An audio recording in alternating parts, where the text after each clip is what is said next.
United. Nah, tema kita malam hari ini tuh peluang disabilitas dalam rekrutmen ASN. Teman-teman nih mungkin masih ada yang bingung, kan disabilitas gimana ya caranya? Bisa nggak sih jadi ASN? Caranya gimana? Susah apa enggak? Terus gimana? Persaingannya kan ketat ya. Itu bisa nggak sih ditembus gitu kan? Mungkin nggak. Nah, tenang aja. Malam hari ini tuh kita akan kupas tuntas semuanya di sini. Nah, kita nanti akan bahas seputar rekrutmen ASN-nya, kemudian bedanya ASN, PNS, dan P3K.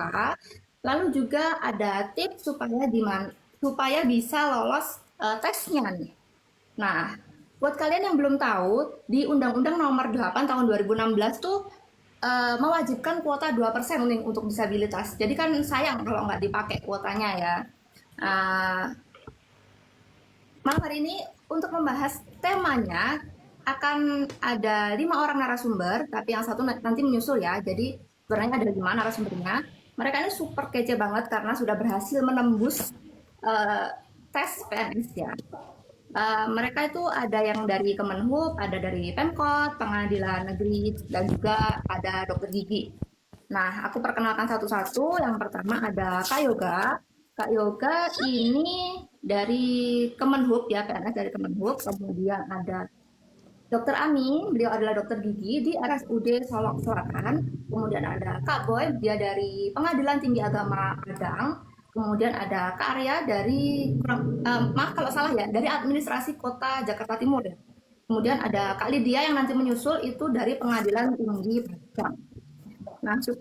Nah, tapi sebelum kita mulai nih ya, jangan lupa tap like sebanyak-banyaknya. Terus jangan lupa share juga ke semuanya, baik disabilitas non disabilitas boleh nonton ya, karena informasi kita malam hari ini tuh penting dan menarik banget gitu. Jadi silakan di share sebanyak-banyaknya, di tap layar sebanyak-banyaknya supaya nanti viewnya rame gitu ya. Nah, supaya obrolan kita kali ini rapi, aku masih ditemani sama moderator kita, Kak Lanang. Dan waktu dan tempat saya persilakan. Oke, makasih Kak Dinda. Jadi teman-teman, malam ini kita belajar langsung ya dari life experience atau pengalamannya hidup masing-masing narasumber. Jadi bukan teori aja ya. Ini karena waktunya udah 19.08, langsung aja ini pertanyaan untuk masing-masing narasumber ya. Yang pertama ini, tak kenal maka tak sayang. Kita kenalan singkat dulu ya. Boleh sebutin nama, jenis kelamin, jenis disabilitas, posisi dan instansi saat ini, berapa kali daftar dan kapan diterima, serta satu kata yang menggambarkan perasaan kalian waktu dinyatakan lulus jadi ASN. Yuk, pertama mau di Kak Boy dulu, boleh? Oke, selamat malam semua. Terima kasih Kak Lana, terima kasih Kak Dinda. Perkenalkan, nama saya Abraham, biasa dipanggil Boy. Saat ini saya bertugas di Pengadilan Tinggi Agama Padang. Untuk di Pengadilan Tinggi itu ranahnya dia sama semuanya di bawah Mahkamah Agung. Jadi seluruh pegawai pengadilan itu pegawai Mahkamah Agung. Jadi dia bisa swipe atau ceng kemana saja nantinya gitu. Untuk kebetulan saya sudah 2 tahun ya untuk berdinas di Pengadilan Tinggi ini. Ini tes kedua sebenarnya. Kalau tes pertamanya itu pada tahun 2021, kebetulan karena waktu itu bentrok juga sama Peparnas, jadi SKB-nya kurang maksimal. Yang di tes kedua ini, alhamdulillah lulus lah gitu. Kemudian gimana perasaannya ya benar-benar luar biasa lah. Kita ternyata walaupun kita disabilitas, walaupun kita berkekurangan, kita menggunakan kursi roda, nah ternyata bisa juga menjadi abdi negara dan bisa juga bermanfaat buat negara gitu, dan bisa juga menginspirasi teman-teman yang lain gitu. Dan ya terutama ya pasti sangat senang karena orang tua bangga banget gitu dengan kondisi anaknya gitu, yang awalnya disabilitas dia pikirnya nggak bisa apa-apa, nah ternyata bisa gitu. Nah, mungkin segitu dulu dari saya Mas Lanang. Nah, selanjutnya, Itu berarti 2 kali ya Kak Boy iya, saya 2 nyobanya. kali. Wih, keren. Kami waktu dinyatakan lulus jadi ASN. Oke, salam kenal Kak Dinda, Kak Anak Lana. saya Ya. Ami PNS itu ke dalam. tahun 2018 itu di awal mulai tesnya CAT. Mulai pertama kali CAT ya untuk tes CPNS 2018. Lulusnya dengan penuh perjuangan di 2019 bulan September itu baru dapat SK CPNS-nya. Betul. 1 tahun. Oh iya, setahun perjuangan ya. Bobo itu saksi hidupnya. Terus apa ya? Sebenarnya sebelumnya itu tuh emang ada dari PTT dulu memang ada pengangkatan CPNS jalur khusus. Nah, kebetulan di 2016 tersebut Ami awalnya STI. Jadi nggak kepikiran untuk kerja lagi atau udah bisa apa pakai kursi lingkungan tempat pekerjaan yang lama mendukung, kemudian kami tetap disuruh untuk bekerja kembali dengan keadaan yang baru. Kan sebelumnya kan belum non disabilitas ya, masih normal ya. Kemudian tiba-tiba kejadian itu membuat Ami jadi SJI. Kan butuh waktu juga kan untuk kembali pulih mental. Waktu itu masih menutup diri, nggak mau keluar, nggak bisa praktek karena mengira pokoknya belum siap mental lah untuk menghadapi orang-orang di luar sana gitu kan. Setelah dapat dukungan dari teman-teman puskesmas, saya kembali lagi kerja dan akhirnya saya ikuti CPNS 2018. Di awal CAT itu memang sulit ya lulusnya waktu itu karena rata-rata yang lulus waktu itu di 2018 yang lulus passing grade itu sedikit kalau nggak salah ya. Makanya ada waktu itu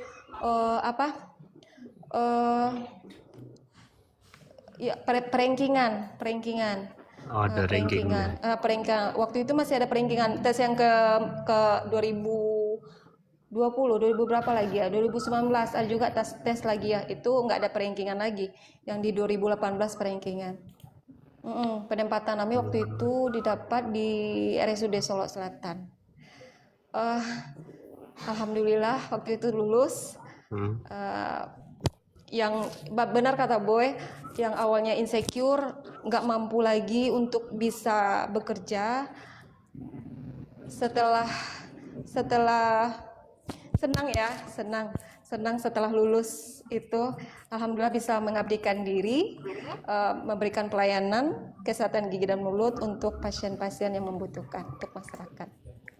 Jadi itu juga bikin kita jadi nggak insecure lagi ya kalau enggak udah pede aja. Iya, udah pede aja keluar. Karena ya keren kisahnya. Lah saya izin switch ya untuk Kak Arya. Siap, Mas. Kak Arya masih di pertanyaan yang sama, kenalan singkat dulu. Terus ini boleh disebutkan namanya, jenis disabilitas, posisi dan instansi, terus berapa kali daftar dan kapan diterima, serta ada satu kata yang menggambarkan perasaan Kak Arya waktu dinyatakan lulus jadi ASN. Ya monggo. Nama saya Arya. Saya disabilitas paksa sama seperti teman-teman, ada di cedera tulang belakang torakal 4. Nah, waktu itu tahun 2021 kan ada info dari temen SCI juga, namanya Mas Catur. Mas tuh ada lowongan CPNS untuk teknik elektro gitu kan di Pemprov DKI. gitu. Awalnya sih mau masuk nggak kayak nggak yakin gitu kan, bisa nggak sih gitu kira-kira disabilitas kerja gitu kan, karena kan memang kondisi kan disabilitasnya lumayan gitu, saya nggak ada keseimbangan karena di torakal 4. Akhirnya udah bismillah beraniin diri 2021 upload berkas ke link yang SCCS ASN itu. Informasinya kan waktu itu analis dokumen perizinan di Dinas Penanaman Modal dan Pelayanan Terpadu 1 Pintu. Upload berkas waktu itu bulan April kalau nggak salah. Itu nunggu sebulan, setelah itu ada berkas yang kurang nih, tes TOEFL ternyata gitu kan. Karena di DKI untuk persyaratan dan pemberkasan lumayan kompleks ya. Setelah itu tuh ternyata TOEFL-nya kurang. Nah setelah TOEFL kurang, saya coba cari-cari tes TOEFL yang kilat bisa langsung sehari jadi hasilnya gitu kan. Alhamdulillah dapet, masukin lagi sanggah berkas yang tes TOEFL-nya dimasukin. Setelah tes TOEFL masuk, ternyata alhamdulillah lolos untuk pemberkasan. Kemudian ada lagi seleksi namanya SKD, seleksi kompetisi dasar. Nah di SKD itu memang untuk disabilitas berbeda dengan yang non disabilitas. Passing grade-nya untuk disabilitas itu tes intelijensinya itu minimal 60, terus total SKD-nya 286 gitu kan. Kalau non disabilitas? Non disabilitas TIU-nya harus di atas 80. Oh, SKD-nya beda ya. 300. Jadi agak-agak sedikit lebih kecil sih dibanding yang non disabilitas gitu kan. Itu pengumumannya juga lama pas passing grade-nya itu.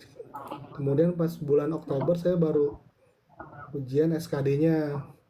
Ujian SKD-nya bareng-bareng dicampur sama yang non disabilitas juga.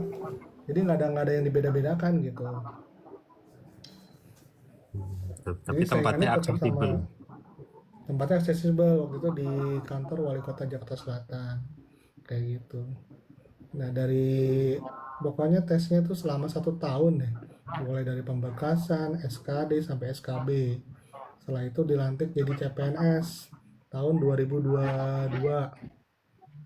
Nah tahun 2022 awal CPNS, kemudian magang di provinsi itu 6 bulan. Setelah dari provinsi 6 bulan magang sebagai CPNS, kemudian ditaruh di wilayah. Kebetulan saya ditempatin dekat rumah gitu, di daerah Jakarta Timur. Nah di Jakarta Timur magang CPNS selama 1 tahun. Jadi untuk mendapatkan ya PNS itu ya magang sekitar 1,5 tahun baru dapat SK sebagai PNS kayak gitu. 1,5 tahun ya total. Iya total saya sama ujian 2,5 tahun Mas. Ya, enggak, maksudnya CPNS-nya itu 1,5 tahun baru diangkat 1,5 jadi. tahun baru diangkat jadi PNS. Terus ujian-ujiannya itu 1 tahun, berarti 2,5. 1 tahun, 2,5 tahun kayak gitu. Dan di DKI juga lumayan keras sih, soalnya mereka nggak bedain mana yang pegawai non disabilitas sama pegawai disabilitas, kerjanya sama gitu. Nah penyesuaian yang itu yang cukup berat buat saya gitu, sampai ya ada nangis juga, ada ya Wah, kesel juga. ada sampai nangis-nangis ya berarti. Sampai dibilang kamu tuh aduh kenapa sih jadi PNS gitu, kamu tuh kerjanya lelet katanya gitu. Ya, saya buktiin aja akhirnya ya bisa saya mengimbangi kerja-kerja teman-teman yang non disabilitas gitu, sampai kayak gitu. Jadi saking kerasnya di dunia pemerintahan, jadi sikut-sikutan Mas. Ada yang sampai ngomong kayak gitu ya teman-teman. Ada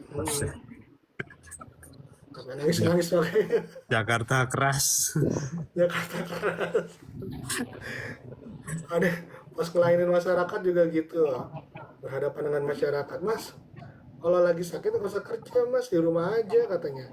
Mas pakai kursi roda katanya, lagi sakit gini kenapa kerja katanya. Sangar. Sangar. emang em- emang kalau orang sakit harus pakai kursi roda Pak? Saya juga dari dari saya bukan sakit Pak, emang kondisi saya seperti ini gitu. Perjuangannya berdarah-darah juga ya berarti. Iya, berdarah Mas. Tapi dibawa happy aja lah, masuk kuping kanan keluar kuping kiri. Yang bagus Terus diambil, waktu yang buruk dinyatain, dibuang aja. Hah? Terus waktu Buktinya kan, dinyatain lulus itu rasanya wah gimana? seneng banget Mas, luar biasa. Luar biasa ya. Langsung berani ngelamar si Ayang kan abis ini jadi PNS. Wah, lang- langsung OTW buat lamaran ya. Kepercayaan diri juga langsung meningkat ya kayak kami tadi. Iya, Ini langsung naik, langsung pede udah kan. awalnya Udah, juga pas ketemu sama pasien kan, pasien kirain saya juga pasien. Nah, dokternya mana? lah, lah, ada. Oke. Berarti ya udah. Ini Kak Arya langsung saya izin lanjut untuk ke Kak Lydia ya. Monggo Mas. Ya, terima kasih Kak Arya sudah sharing pengalamannya ini buat Semoga bisa Kak menginspirasi Lydia. teman-teman. Iya, keren. Buat Kak Lydia ini sama juga pertanyaannya. Tak kenal maka tak sayang. Jadi kenalan singkat dulu ya. Terus tolong disebutkan nama, jenis disabilitas, posisi dan instansinya, terus berapa kali daftar dan kapan diterima, serta satu kata yang menggambarkan perasaan waktu dinyatakan lulus jadi ASN. Monggo Kak Lydia. Terima kasih Lanang. Perkenalkan, nama saya Lydia. Saya sama teman-teman yang lain, Daksa, kemudian aku si Roda. Saya lulus CPNS tesnya tahun 2018 sama dengan seangkatan ya dengan Dokter Rami. Eh, CPNS ini sudah percobaan yang ketiga kali untuk tesnya. Yang pertama pernah mencoba tahun 2014. Waktu itu belum ada kuota untuk disabilitas, masih yang umum. Daftar, alhamdulillah lulus sampai tes SKD, yang tes yang sulit itu alhamdulillah lulus, tapi tidak lulus perankingan. Lagi gagal, kemudian dicoba lagi tahun 2014. Tes di SKD-nya malah nggak lulus, jadi tes keduanya nggak lulus. Itu masih umum juga. Kemudian tahun 2018 ada kuota untuk disabilitas yang di Mahkamah Agung. 2004 tesnya itu di tahun 2018. Nah, didaftarlah di sana di formasi analis perkara peradilan di Mahkamah Agung. Alhamdulillah lolos, tapi awalnya ada drama juga sebelum lolos itu, karena sempat nggak lolos administrasinya, yaitu karena sempat gagal gitu di pas memasukkan berkas-berkas, pas pengumuman masih administrasi, kemudian dikatakan gagal awalnya karena katanya surat rekomendasi dari dokter tentang kedisabilitasan itu, pokoknya itu yang membuat gagalnya gitu.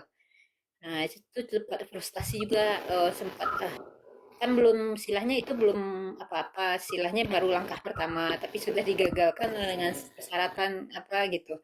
Dan itu gagalnya itu terkait tentang entah suratnya atau memang ada miscommunication tentang disabilitasnya. Jadi sempat gagal di situ. Jadi pas frustasi itu waktu zaman 2018 kan belum ada istilahnya istilah sanggah ketika ada berkas yang kurang atau tidak sesuai, atau mungkin jadi kesalahan panitia yang tidak tahu atau kesalahan penginput gitu, tidak ada masa sanggah seperti itu. Dan mungkin karena awal di situlah 2018 pemerintah baru membuka formasi khusus untuk disabilitas, jadi mereka pun mungkin baru meraba-raba untuk persyaratannya dan belum mengcover semua disabilitas, dan termasuk juga tentang derajat kedisabilitasan itu. Nah, sempat gagal. Nah, itulah sempat gagal di administrasi, kemudian sempat frustasi, padahal itu kesempatan yang sangat luar biasa. Tapi di saat yang frustasi itu 2 hari pengumumannya malam Jumat, di saat frustasi itu cari-cari ide apa yang harus dilakukan, konfirmasi kemana ini. Akhirnya punya ide langsung kayaknya karena di Mahkamah Agung, kayaknya di pusatnya di Mahkamah Agung yang tim yang memeriksa berkasnya itu akhirnya terbang ke Jakarta untuk mengkonfirmasi langsung gitu. Apa sih Mbak permasalahannya? Saya cuma waktu itu sudah ikhlas sih kalau seandainya panitia tetap tidak ingin meloloskan, tidak apa-apa. Saya cuma ingin konfirmasi kenapa ini tidak lolosnya, suratnya gimana. Karena memang surat itu sangat penting ya, karena untuk keterangan disabilitas itu harus memang teman-teman harus memperhatikannya ketika mengupload itu karena itu poin penting, karena tidak semua dokter itu dokter yang mendiagnosa kita itu sesuai dengan permintaan yang diinginkan oleh kementerian atau Pemda yang merekrutmen itu. Jadi harus pilih-pilih rumah sakit yang bisa menjabarkan dengan baik gitu. Nah, itu mungkin kesalahannya saya waktu itu. Akhirnya berangkatlah ke Jakarta, pergilah langsung ke humasnya Mahkamah Agung untuk mengkonfirmasi. Alhamdulillah waktu itu ketemu orang yang bersangkutan, tapi mereka tidak menjanjikan untuk meloloskan karena mereka sudah menggugurkannya. Tapi mungkin berubah pikiran mereka karena mungkin sudah melihat saya langsung sudah bisa beraktivitas dengan baik katanya. Mungkin akhirnya esok harinya esok kemudian saya balik ke Padang. Setelah sampai di Padang ada telepon lagi katanya Anda lulus administrasi gitu, diubahnya kembali bahwa saya nyatakan lulus di situ. Kayaknya sujud syukur sekali gitu, kayaknya sudah berjuang habis-habisan. Saya betul udah ikhlas kalau seandainya itu tidak lolos.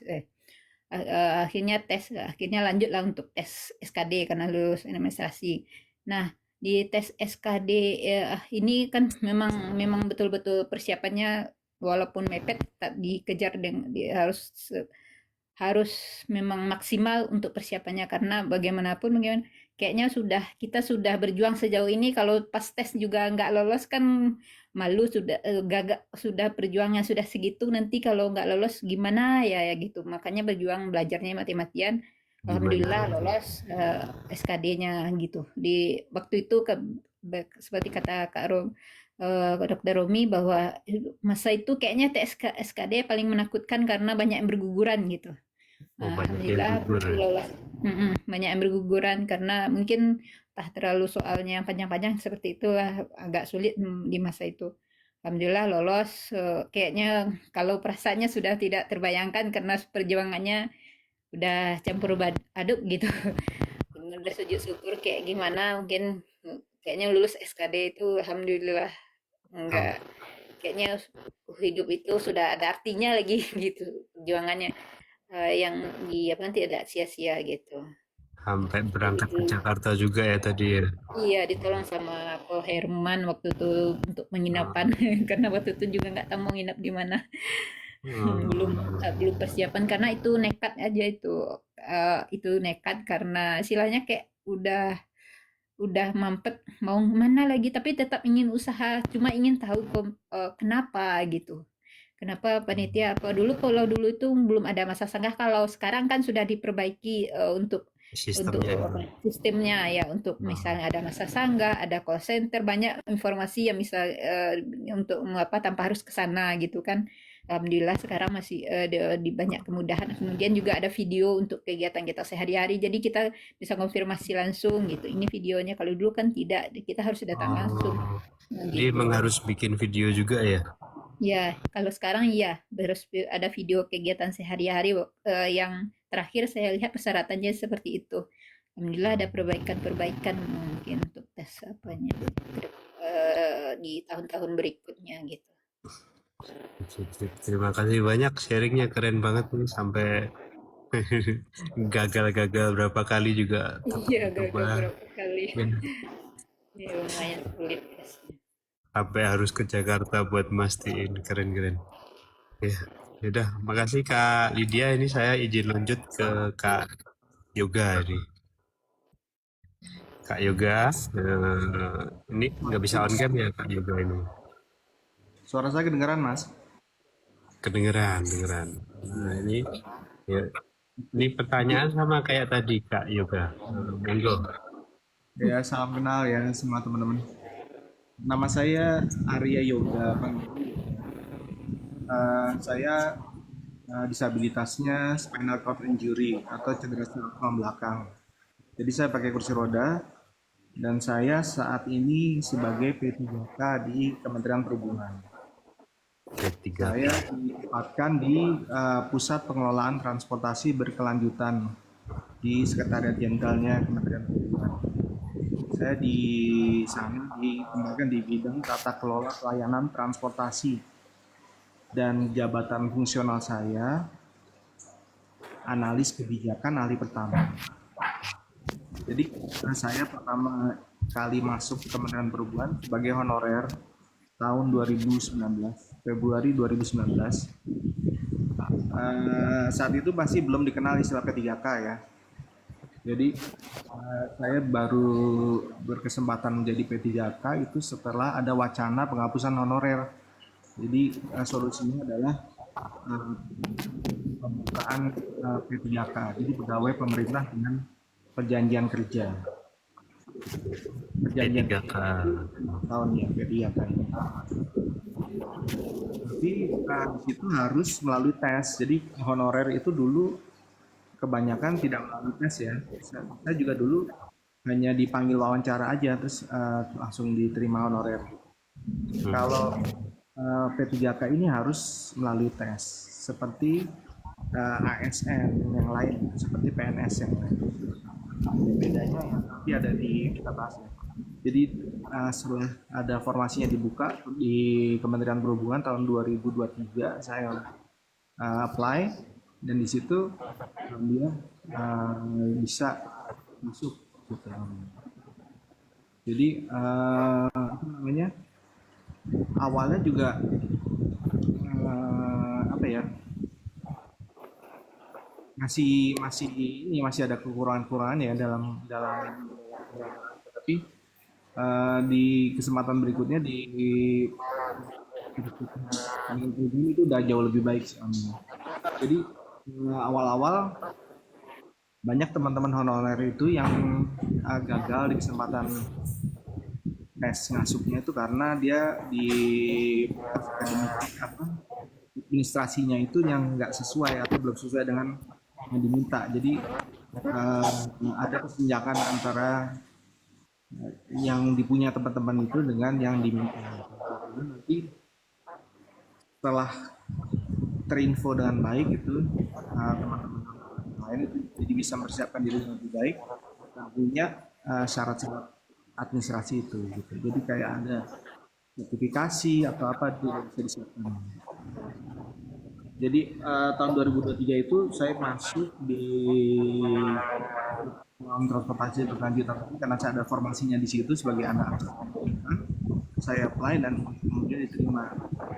Jadi kalau di P3K itu ada apa namanya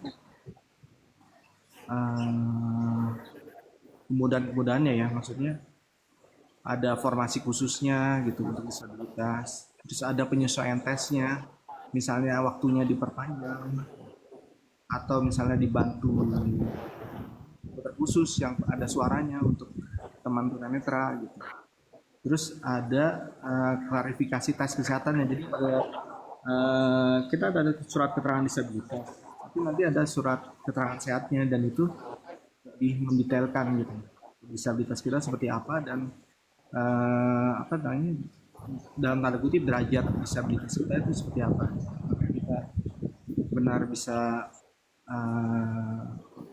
bekerja mandiri atau perlu pendamping atau sebagainya gitu. Jadi di situ di surat kesehatannya itu dijelaskan. Gitu. Ya perasaannya karena saya waktu itu saya dari apa namanya sewaktu saya masih apa ya kuliah ya, Ya. masih belum kebayang gitu kalau seorang penyandang disabilitas itu bisa bekerja. Jadi waktu pertama pun jadi saya belajar, oh iya ini di lingkungan itu seperti ini gitu, bahwa ada hambatan akomodasi atau tempat kerja yang belum aksesibel gitu, itu pelan-pelan berubah gitu seiring keberadaan kita di situ. Hmm. Dan dia itu mungkin jadi ya mungkin ya bersyukur gitu dengan kemajuannya gitu. Karena dari sebelum adanya undang-undang disabilitas tahun 2016 itu nggak kebayang gitu, dan itu pun butuh berapa tahun kan sampai mulai ada penerimaan pegawai dengan disabilitas. Jadi apa ya, takjub gitu dengan perubahan, dan bisa mengalami perubahan itu, bisa masuk sebagai pegawai pemerintah. Itu Mas Anang. Iya, makasih Kak Yoga. Ini lanjut ya saya ke pertanyaan yang kedua untuk Kak Yoga kalian ya. Ini kan masih banyak ini Kak Yoga yang belum tahu bedanya ASN, PNS, sama P3K. Boleh dijelaskan perbedaan masing-masing dari sisi kriteria seperti umur dan benefit yang didapat. Terus dan karena Kak Yoga ini sendiri saat ini kan P3K. Nah, Iya. boleh dijelaskan awal masuk Kemenhub dan kemudian bisa diangkat menjadi P3K. Ini kok Kak Yoga. Iya. Jadi memang istilahnya dulu hanya PNS. Jadi ada pegawai negeri sipil atau pegawai tetap lah istilahnya. Untuk yang non tetap dengan kontrak itu istilahnya honorer waktu itu. Dan apa namanya, kontraknya itu bisa dibilang pendek ya, maksimal 1 tahun. Dan karena hanya ada PNS dan honorer, jadi istilahnya belum ada ASN, aparatur sipil negara itu belum ada. Itu mulai di apa formasi P3K itu ya, baru istilahnya berganti menjadi ASN. Jadi ada PNS dan ada P3K. P3K sendiri ini itu ada di misalnya PNS itu sampai pensiun asal tidak ada pelanggaran ya. Terus P3K itu kontrak 1 sampai 5 tahun, bisa diperpanjang kalau kinerjanya bagus. Jadi dulu itu namanya honorer ya, sekarang P3K. Iya, sekarang namanya P3K karena kontraknya 5 tahun, bisa diperpanjang kalau kinerjanya bagus. 1 Jadi sampai 5 tahun bisa diperpanjang lagi ketika ininya bagus ya, kinerjanya. Iya, jadi di kami itu ada namanya kinerja ya, mengisi di web itu untuk mendapatkan penilaian kinerja, mengisi di web itu nanti atasan menilai kinerja kita gimana gitu. Nah itu wajib sama seperti PNS gitu, kita wajib punya mengisi kin itu gitu. Terus bedanya lagi pensiun itu, kalau PNS itu dapat pensiun, kalau P3K itu tidak ada pensiun. Gitu. Tapi kan pendapatan itu juga agak beda juga ya. Jadi PNS itu ada pendapatannya tuh gaji sama tunjangan, kalau P3K itu sama gaji tunjangan dan setara dengan PNS di jabatan yang sama. Jadi meskipun statusnya beda PNS sampai 3K tapi gajinya nggak beda. Terus di pangkat, kalau di PNS itu ada pangkat dan golongan. Kalau di P3K itu tidak ada pangkat tapi pakai jabatan. Seperti tadi saya sebut, jabatan saya jabatan fungsional. Jadi kayak Mas Boy tadi ya, analis pengadilan misalnya. Kalau saya analis kebijakan gitu. Ada lagi ada analis keuangan gitu misalnya, atau analis sumber daya manusia gitu. Jadi macam-macam ada macam-macam eh, apa namanya jabatan fungsional. Kalau kedudukan hukum sama, kedudukan hukumnya PNS P3K itu sama-sama ASN. Jadi nggak ada pengkelasan sebenarnya. Jadi bisa dibilang unggulnya tuh jadi kalau bicara kinerjanya sama, PNS itu unggulnya di pensiun aja sih. Oh, jadi bedanya cuma dapat pensiun sama enggak ya? Asal dua-duanya profesional, asal dua-duanya kinerjanya bagus. Terus Tadi pertanyaan apa lagi, Mas? sudah ini tadi pertanyaannya terus karena ini Kak Yoga sendiri kan saat ini P3K ini boleh dijelaskan awal masuk Kemenhub dan kemudian bisa diangkat menjadi P3K. Sudah. Jadi ada websitenya untuk informasi ya. Jadi di Kemenhub, Kementerian Perhubungan itu ada websitenya, informasi di websitenya Kementerian Perhubungan sendiri atau di websitenya SSCASN. Saya juga baca catatan saya, sscasn.bkn.go.id. Jadi di situ ada informasinya pembukaan lowongan, ada informasinya apa gitu, syarat-syaratnya apa gitu. Nanti kita siapin aja semua dokumen persyaratannya seperti KTP, ijazah, surat lamarannya. Oh ya, surat lamarannya itu ada ketentuannya ya. Jadi kita ngikutin ketentuannya. Terus ada syarat-syarat seperti surat kesehatan jasmani rohani gitu. Ini bukan berarti seperti zaman dulu yang artinya sehat itu sempit, berarti nggak boleh pakai kursi roda atau nggak boleh pakai tongkat atau harus bisa melihat, harus bisa dengar, bukan ya. Jadi sehat di sini menjelaskan kesehatan kita gimana gitu aja. Jadi disabilitas itu beda dengan orang sakit gitu. Jadi kita sehat, cuman kita ada hambatan menghadapi lingkungan yang belum aksesibel gitu misalnya. Terus ada lagi langkahnya itu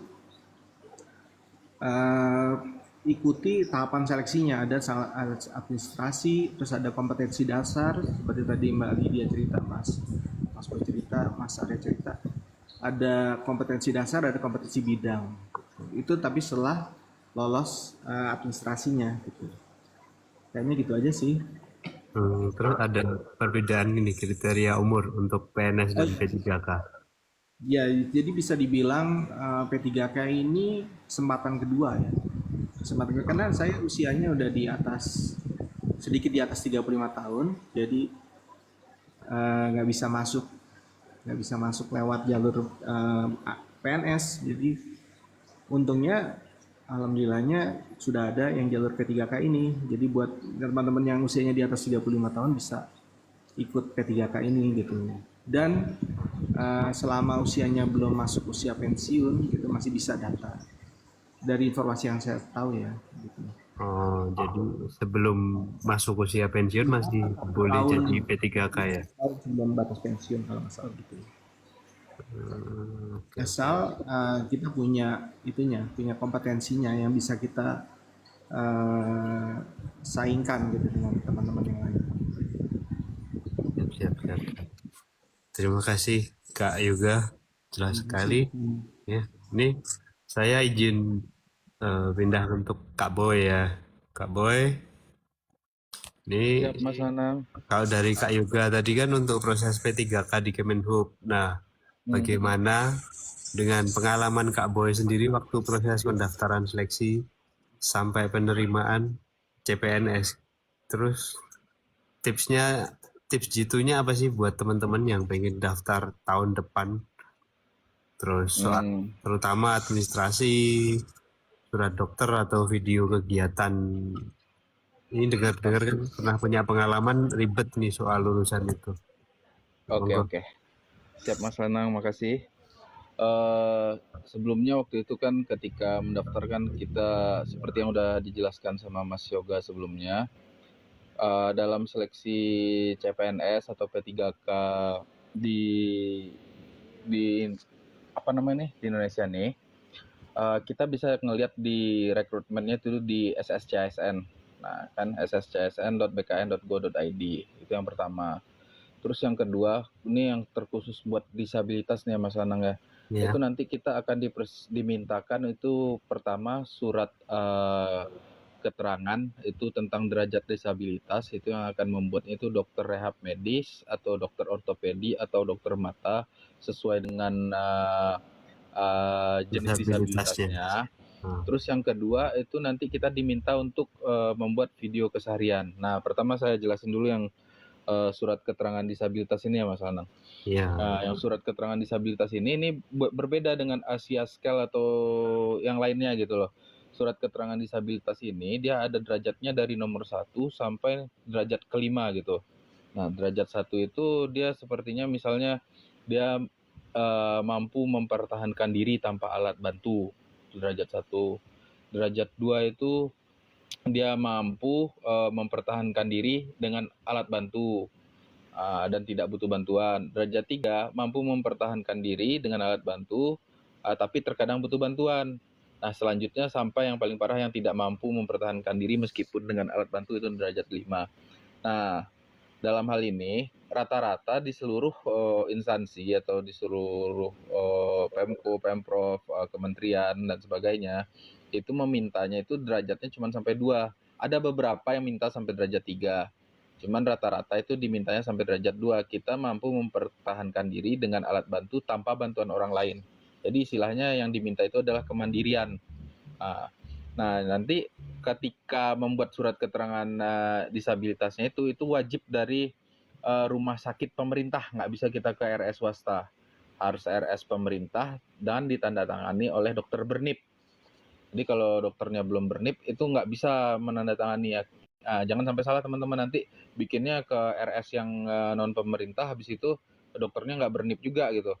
Itu sangat nggak, jadinya nanti menyanggah dan bikin lagi ulang suratnya, karena bikin suratnya itu lumayan juga mahalnya gitu. Ada yang sampai 300, ada yang sampai 500, bahkan untuk beberapa kondisi disabilitas itu surat-suratnya itu harus dilengkapi dengan kayak kebutuhan MRI atau CT scan atau yang lain-lainnya lah gitu. Jadi nggak sekedar surat yang cuma diperiksa oleh satu dokter gitu. Jadi kadang itu bisa berkaitan dengan surat-surat lainnya yang dari dokter lain juga. Nah, itu yang pertama yang untuk surat keterangan disabilitas. Nah, yang selanjutnya yang mengenai video keseharian itu kebetulan ini saya ada pengalaman ini tentang video keseharian, tapi nantilah yang pengalamannya itu. Saya jelaskan dulu video keseharian ini seperti apa baiknya gitu kan. Baiknya video keseharian itu kita harus membuat video, kalau nggak salah itu waktunya 1 sampai 5 menit, ada yang sampai 3 menit tergantung instansinya lagi ya. Itu kita harus menjelaskan tentang kemandirian kita sebagai disabilitas, habis itu tentang soft skill kita, tentang kemampuan kita yang lain, seperti kemampuan kita mengetik, kemampuan kita membuat surat-surat, habis itu kemampuan kita adaptasi di lingkungan kerja yang baru gitu. Seperti misalnya ada lingkungan gitu, pakai tangga, itu bisa nggak kita maksa lewat tangga itu walaupun cuma satu anak tangga, atau misalnya ya udah kita cuma bisa pakai rem, ya udah kita harus cari tempat yang ada rem. Jadi kita lihatkan bahwa kita itu bisa memaksimalkan tubuh kita, memaksimalkan diri kita nanti di lingkungan kerja, jangan sampai jadi beban buat rekan-rekan kerja yang lainnya. Nah, jadi videonya itu benar-benar harus bagus dibuat gitu.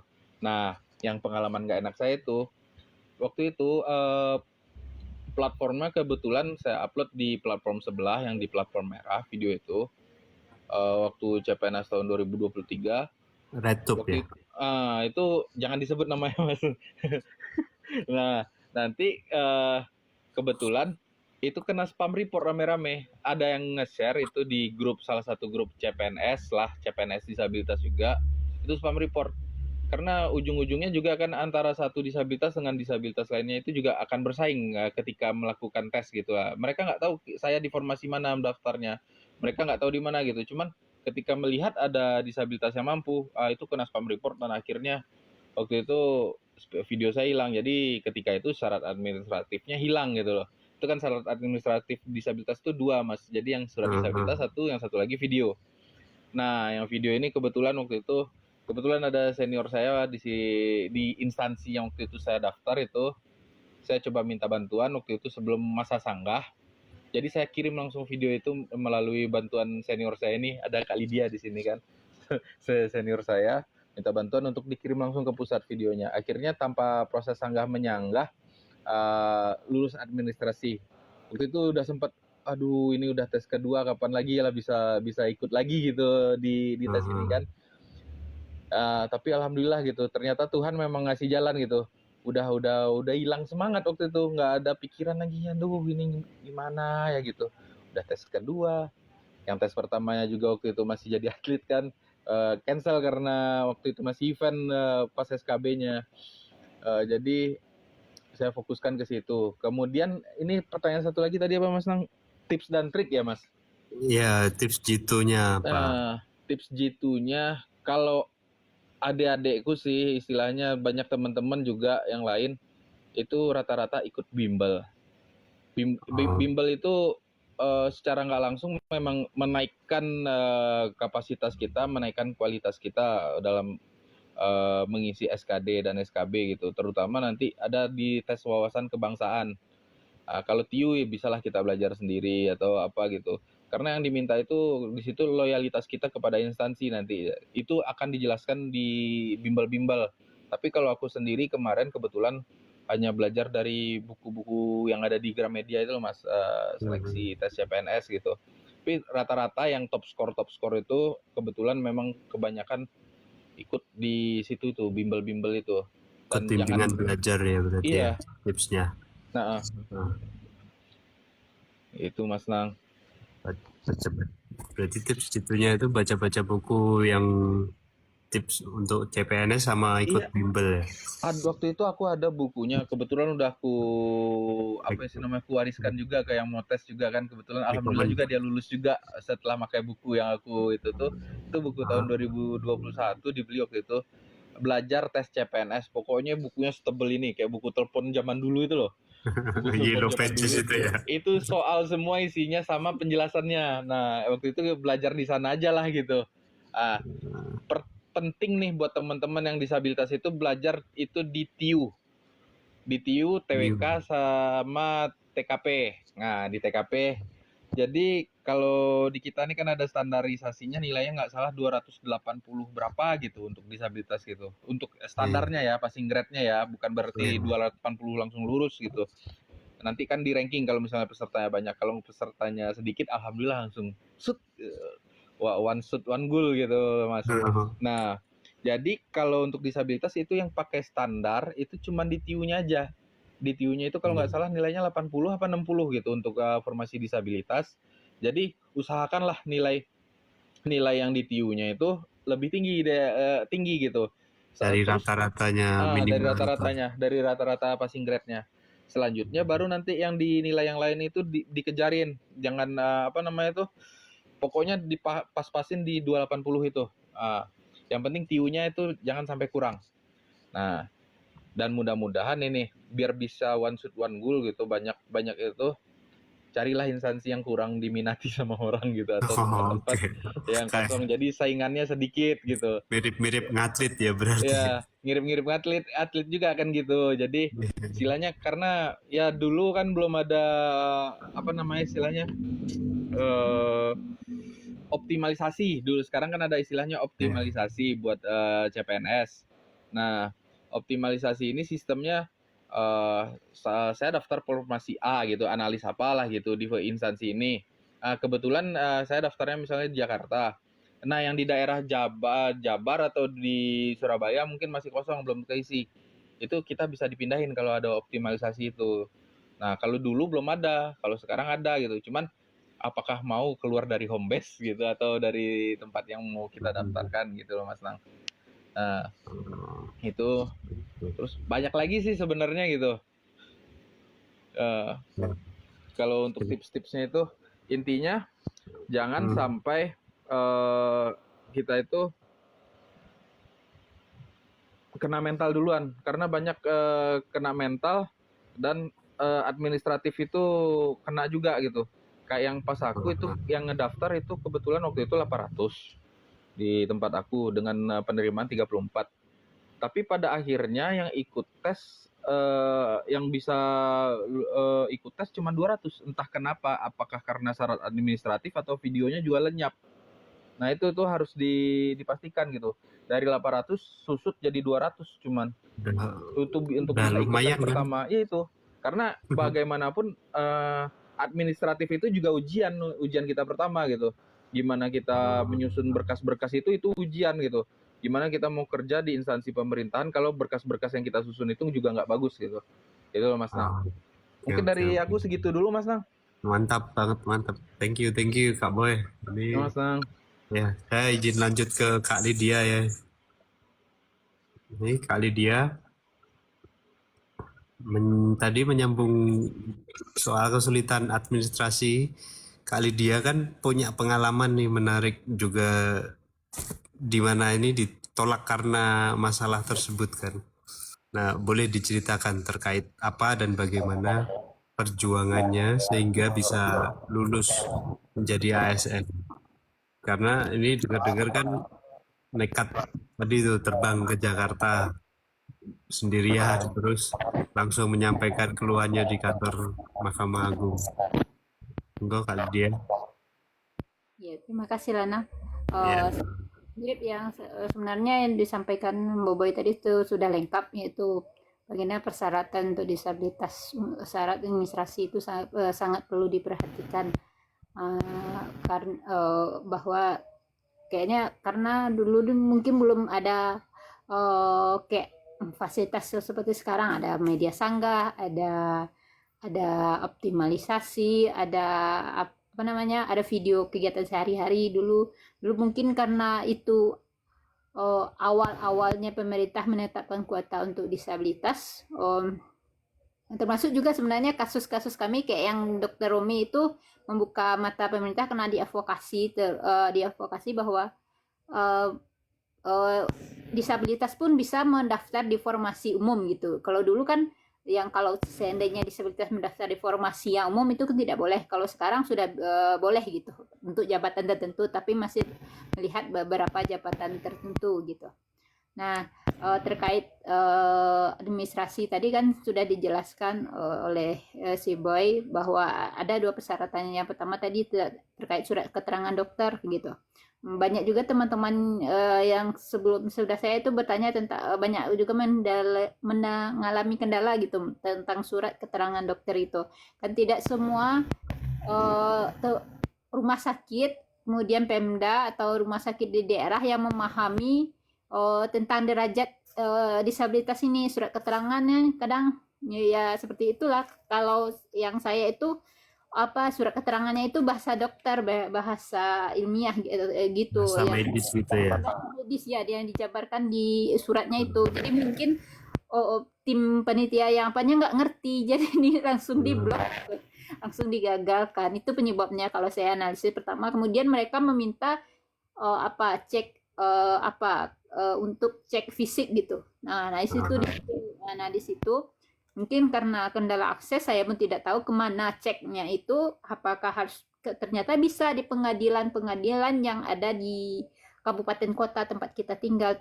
Nah waktu itu tidak ya miskomunikasinya itu bahwa untuk cek, kalau dulu kita yang mendatangi tempat cek fisiknya misalnya di instansi mana, kita ke sana untuk cek fisik kita gitu. Kalau sekarang kan sudah dipermudah dengan adanya video kegiatan sehari-hari. Nah, itulah awalnya untuk diperhatikan untuk teman-teman bahwa memang sering bertanya bahwa gimana sih format yang diinginkan instansi kita yang kita lamar itu gitu. Harus dikonfirmasi ulang karena ada beberapa juga teman-teman disabilitas lain yang bertanya pada saya waktu itu, dokternya nggak mau mengeluarkan seperti yang diminta oleh dia gitu. Karena persyaratannya kan seperti ini, ada derajatnya, ada seperti ini. Menurut dokternya dia tidak sehat jasmani gitu kan.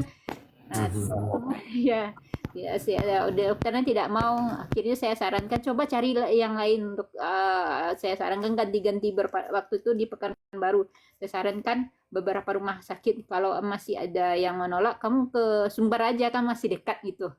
Ke daerah Sumber aja cari rumah sakitnya. Saking susahnya waktu itu mencari untuk surat keterangan disabilitas gitu kan, tidak semuanya gitu untuk memahaminya. Nah, kejadian-kejadian yang kayak ini alhamdulillah jadi evaluasi bagi instansi pemerintah, terutama instansi untuk kemudian BKN untuk persyaratan-persyaratan untuk menerima disabilitas kan, termasuk juga bahwa formasi disabilitas ini bisa mendaftar di formasi umum. Kalau ini kan di kotak-kotak gitu. Nah, Ya, disabilitas ini hanya di sini, disabilitas di sini. Padahal sebelum kita memulai kita sudah di kotak-kotak dulu oleh pemerintah. Oh, orang ini fisik cuma bisa gini. Padahal di luar ekspektasi mereka kan banyak kejadian-kejadian di luar ekspektasi mereka, seperti dokter Romi kan, pasien iya. jadi mana dokter mana pasien. Nah, seperti itu yang terjadi, yang harus kita advokasi gitu. Nah, itu alhamdulillah sekarang sudah banyak. Wah, tetap juga perlu dievaluasi lagi.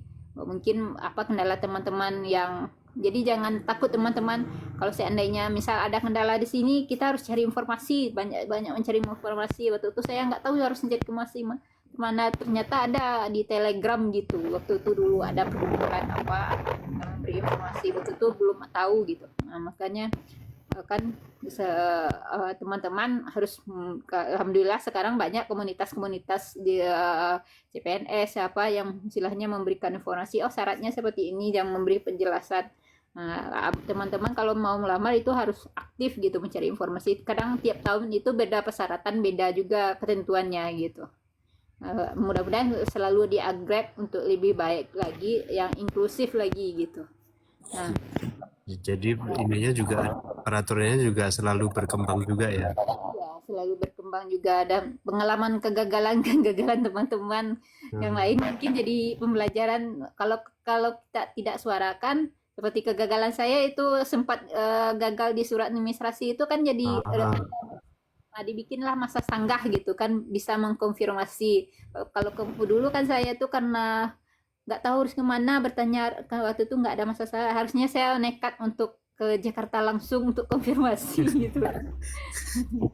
Kalau sekarang ada masa sanggah ini ya, jadi Ya, alhamdulillah dengan masukan-masukan itu jadi bahan evaluasi oleh BKN, termasuk juga instansi-instansi yang menerima terkait persyaratannya, alhamdulillah banyak berubah. Jadi seandainya teman-teman yang lain mungkin yang juga mengalami kendala yang sama, yang atau yang pengendala lain, harusnya banyak harus speak up gitu, agar jadi evaluasi ke depannya. Kalau alhamdulillah kayak saya, Dokter Romi masih diterima, ada yang nggak bisa gitu kan, karena mungkin tidak bisa ditolerir atau rekrutmennya sudah nggak memungkinkan lagi untuk menerima, karena waktu itu saya masih dalam masa belum diumumkan secara massal gitu. Jadi kalau seandainya sudah diumumkan nama-nama lulus administrasi itu di Pampang itu, mungkin saya tidak bisa lagi untuk diterima kembali, karena itu kan kalau seandainya tahu-tahu sudah dicoret diterima lagi kan, kayaknya mereka ada apa gitu kan. Nah, alhamdulillahnya ada beberapa kasusnya apa, ada yang diterima, ada juga pengalaman teman-teman disabilitas di Padang waktu di BPK. Tapi dia sudah lolos, baru digagalkan lagi dalam masa CPNS gitu, karena sama juga tidak, mungkin alasannya karena tidak sehat, apa ketika masa CPNS ada penyakitnya yang kambuh dan dia masa laksar, dia digagalkan, sudah diadvokasi tapi instansinya bertekad tidak menerimanya lagi gitu. waduh, padahal udah CPNS ya, tapi Udah CPNS dalam masa laksar, karena katanya pas masa laksar itu ada beberapa poin yang dia tidak mengikuti, karena waktu itu dia memang sedang keadaan sakit atau apa gitu, dan tidak ada tolerir gitu, udah diadvokasi, instansinya bersikeras gitu, tidak mau apa. kalau ngulang daftar lagi dari awal gitu bisa nggak? Ada digagalkan di masa CPNS karena mungkin sakit dia pas masa, kan seperti yang diceritakan Arya, bahwa kita itu setelah lolos PNS tidak langsung jadi PNS, harus ada masa training sama 1 tahun kan. Nah, dalam masa itu kan kita ada diklatnya ya harus kita ikuti kayak ujian apa gitu kan. Mhm. Gitu. Keren, Udah keren. lewat semua. Nah, ini keren nih sharingnya Kak Lydia juga. Gila.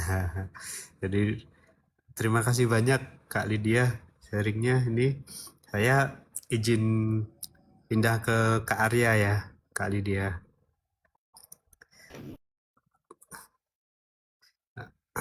Kak Arya, ini udah Hilang online. sinyal.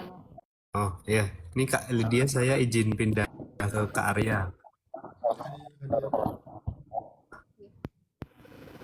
Halo Mas Danang. Nah, udah ya.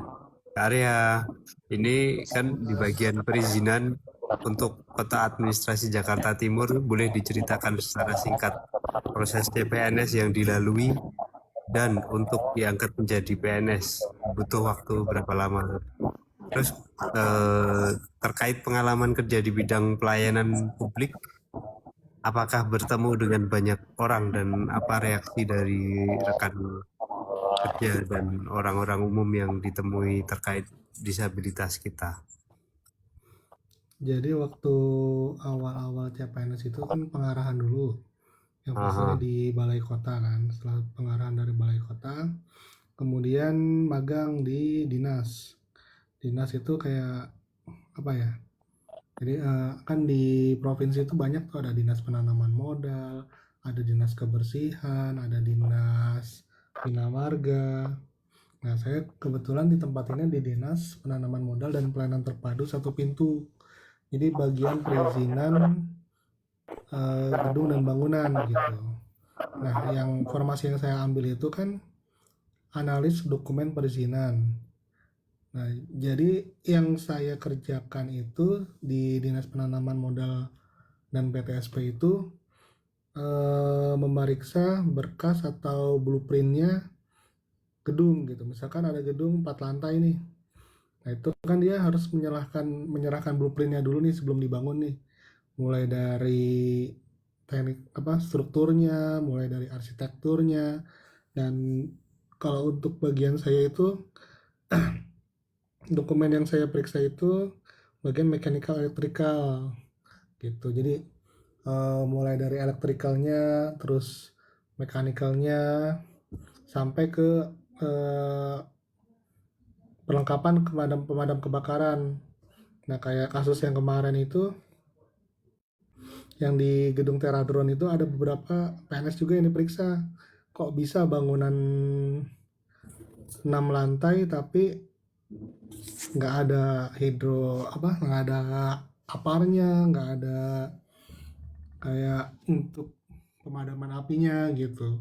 Itu sampai diberhentikan akhirnya PNS-nya yang meriksa gedung Teradron itu gitu. Jadi perannya lumayan sih untuk seorang disabilitas. Sampai diberhentikan ya. Sampai diberhentikan, iya. Kalau saya dengar sih diberhentikan karena memang mungkin ada sesuatu yang bisa diloloskan kan gedung seperti itu gitu kan. Padahal secara kelayakan juga kan mereka nggak ada kayak hidrannya, nggak ada aparnya juga terbatas. Harusnya gedung 6 lantai sarana evakuasinya juga harusnya lengkap gitu kan. Terus Tapi tadi Hah? setelah jadi CPNS, terus jadi PNS, malah karena mungkin mobilitas saya yang terbatas, akhirnya untuk tahun 2026 nanti saya dipindahkan ke bagian bendahara gitu. Jadi yang tidak terlalu membutuhkan mobilitas yang banyak gitu, Mas. Tapi masih di Jakarta Timur juga ya? Masih di Jakarta Timur, walaupun nggak nyambung sebenarnya dari urusan teknik elektro ke akuntansi. Terus tadi itu waktunya untuk jadi CPNS ke PNS itu tadi berapa tahun Kak Arya? Dari CPNS ke PNS 1,5 tahun. 1,5 tahun ya. Itu waktu Iya. 1,5 tahun. Terus kalau yang ini tadi udah ada yang diceritakan kan, yang orang-orang yang ini tadi yang ditemui di terkait disabilitas kita itu kadang kan tadi kan ada dibilang ini kalau Iya, di yang persaingan antar ya pegawai lumayan juga. Sampai ketemu masyarakat yang model kayak begitu, disuruh pulang aja katanya. Mas kan lagi sakit, ngapain kerja mas katanya. kalau ada masyarakat yang nyuruh kita untuk pulang dikiranya kita lagi sakit gitu. Iya, suruh periksa ke dokter gitu, nanti saya bantuin deh ke dokter katanya.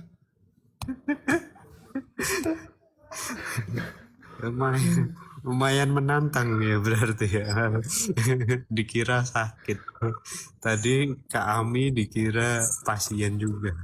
Aduh. Dari parkiran juga pernah didorongin sama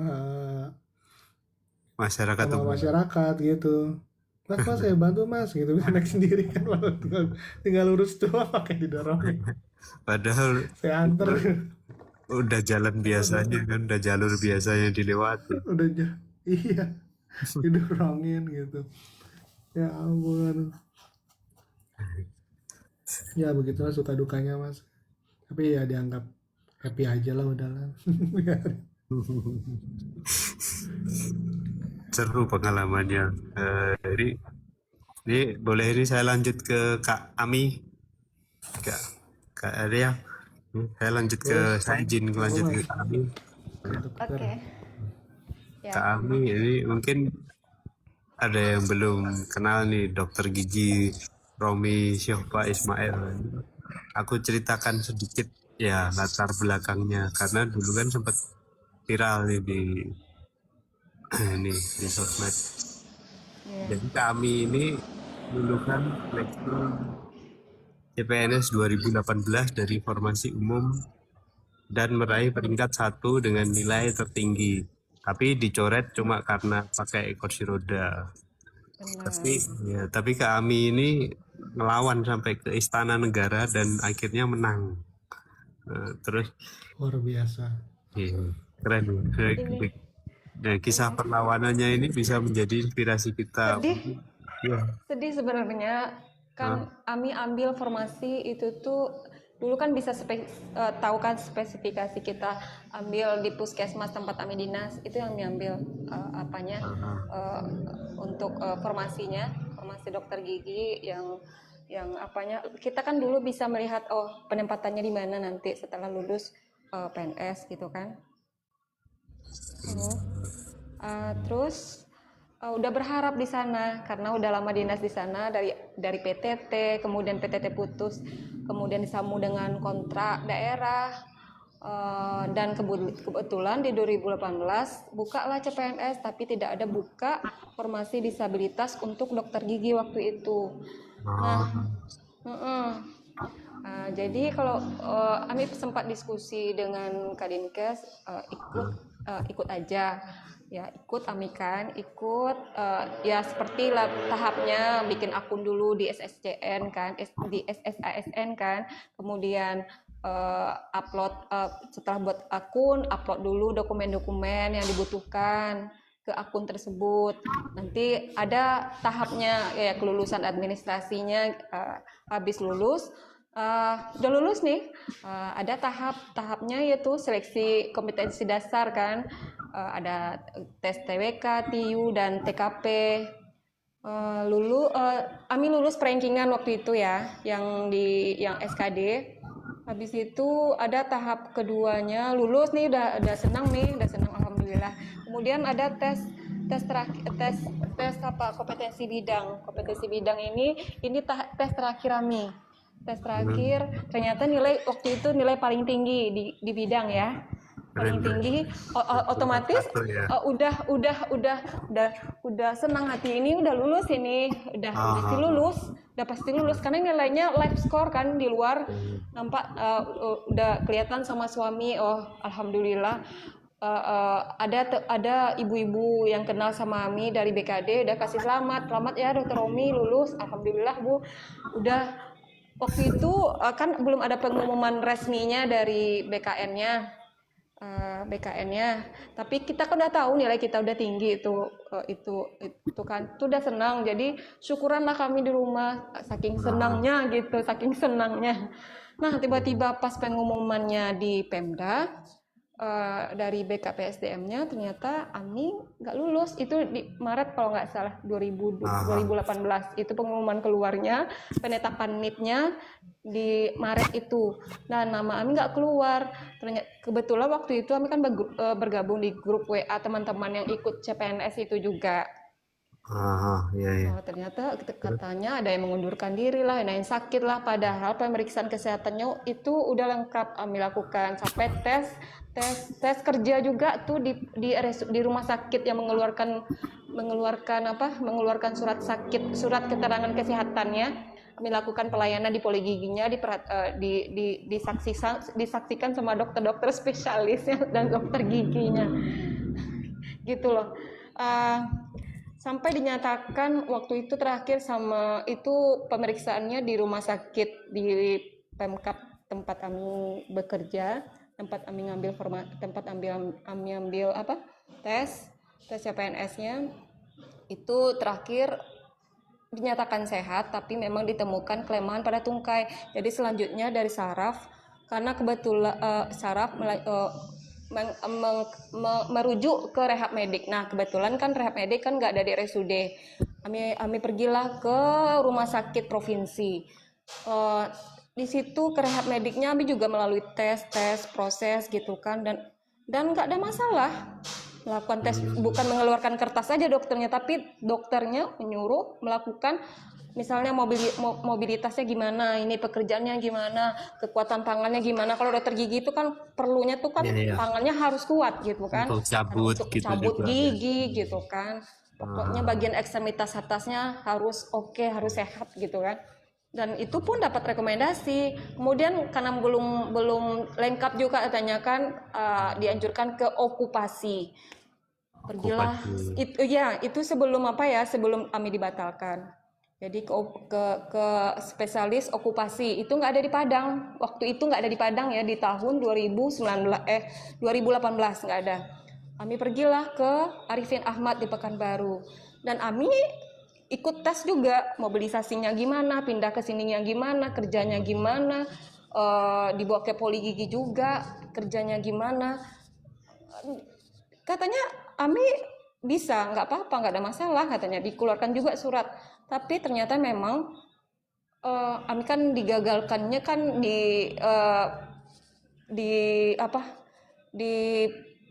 Pemdanya, karena Ami nggak layak untuk bekerja karena kondisi disabilitas, kondisi pakai kursi roda. Mungkin orang di sini masih awam waktu itu ya, dikira orang pakai kursi roda nggak bisa kerja, nggak bisa apa. Padahal waktu itu dukungan dari masyarakat tempat Ami bekerja dulu, dari masyarakat, dari wali nagari sudah dibantu bikin tanda tangan sama teman-teman puskesmas, kapusnya, kalau Ami ini nggak ada masalah dalam bekerja, ini cuman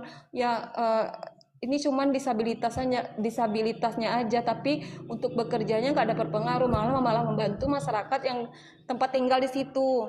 Kan Ami waktu itu dinas di daerah Tran kan, daerah yang sangat jauh dari kota gitu. Tapi tidak juga ditanggapi. Akhirnya Ami dibatalkan. Tahu Ami dibatalkan, Ami langsung cek ke BKN waktu itu sama keluarga, sama suami, ketemu sama bagian kepala bagian untuk penetapan NIP ini, nggak usah disebutkan namanya. Kemudian dia bilang, nah berkasnya dokter Romi ini lengkap, ini ada pengantar dari PDGI-nya, dari Dinkesnya, keterangan kesehatannya juga ada, kemudian dia juga masih bekerja di sana sebagai honor. Waktu itu PTT kami udah habis ya, udah habis kontrak nih, nggak bisa disambung lagi karena nggak ada lagi namanya PTT tapi Nusantara Sehat namanya. Tapi rencana mau resign, tapi karena Pemkapnya masih butuh dokter gigi untuk di daerah tersebut, ya Ami masih terima gitu tawar. Kak Ami, mohon maaf suaranya hilang.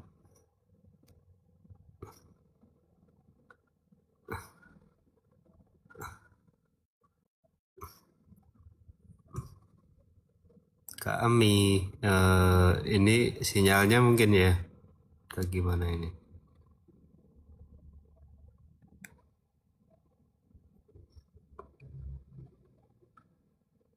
Ya, mohon maaf kami terputus sinyalnya. Jadi ini kita tunggu dulu sebentar atau lanjut ke pertanyaan selanjutnya.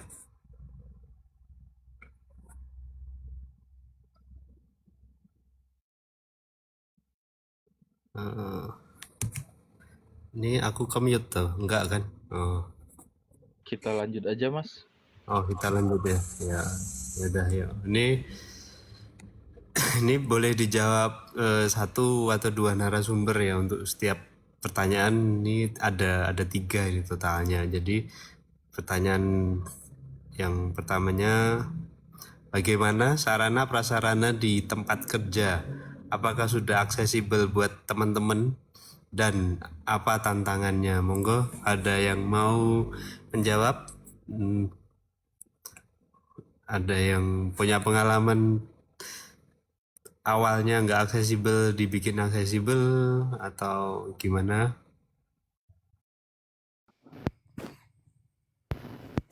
Izin Mas Lanang menanggapi. Siap, ya. Gimana kali dia? Monggo, yuk sharingkan. Iya, ini juga pertanyaannya bagus karena ketika kita telah diterima nih, memang apa benar welcome nih instansi, kan ada karena beberapa instansi cuma untuk memenuhi persyaratan dari BKN bahwa harus ada kuota sekian persen, tapi fasilitas untuk disabilitas tidak disediakan. Kan ada juga yang kayak gitu kan. Ketika disabilitasnya bekerja, apakah ini juga menjadi isu-isu yang sangat bagus istilahnya untuk kedepannya untuk kita kaji gitu.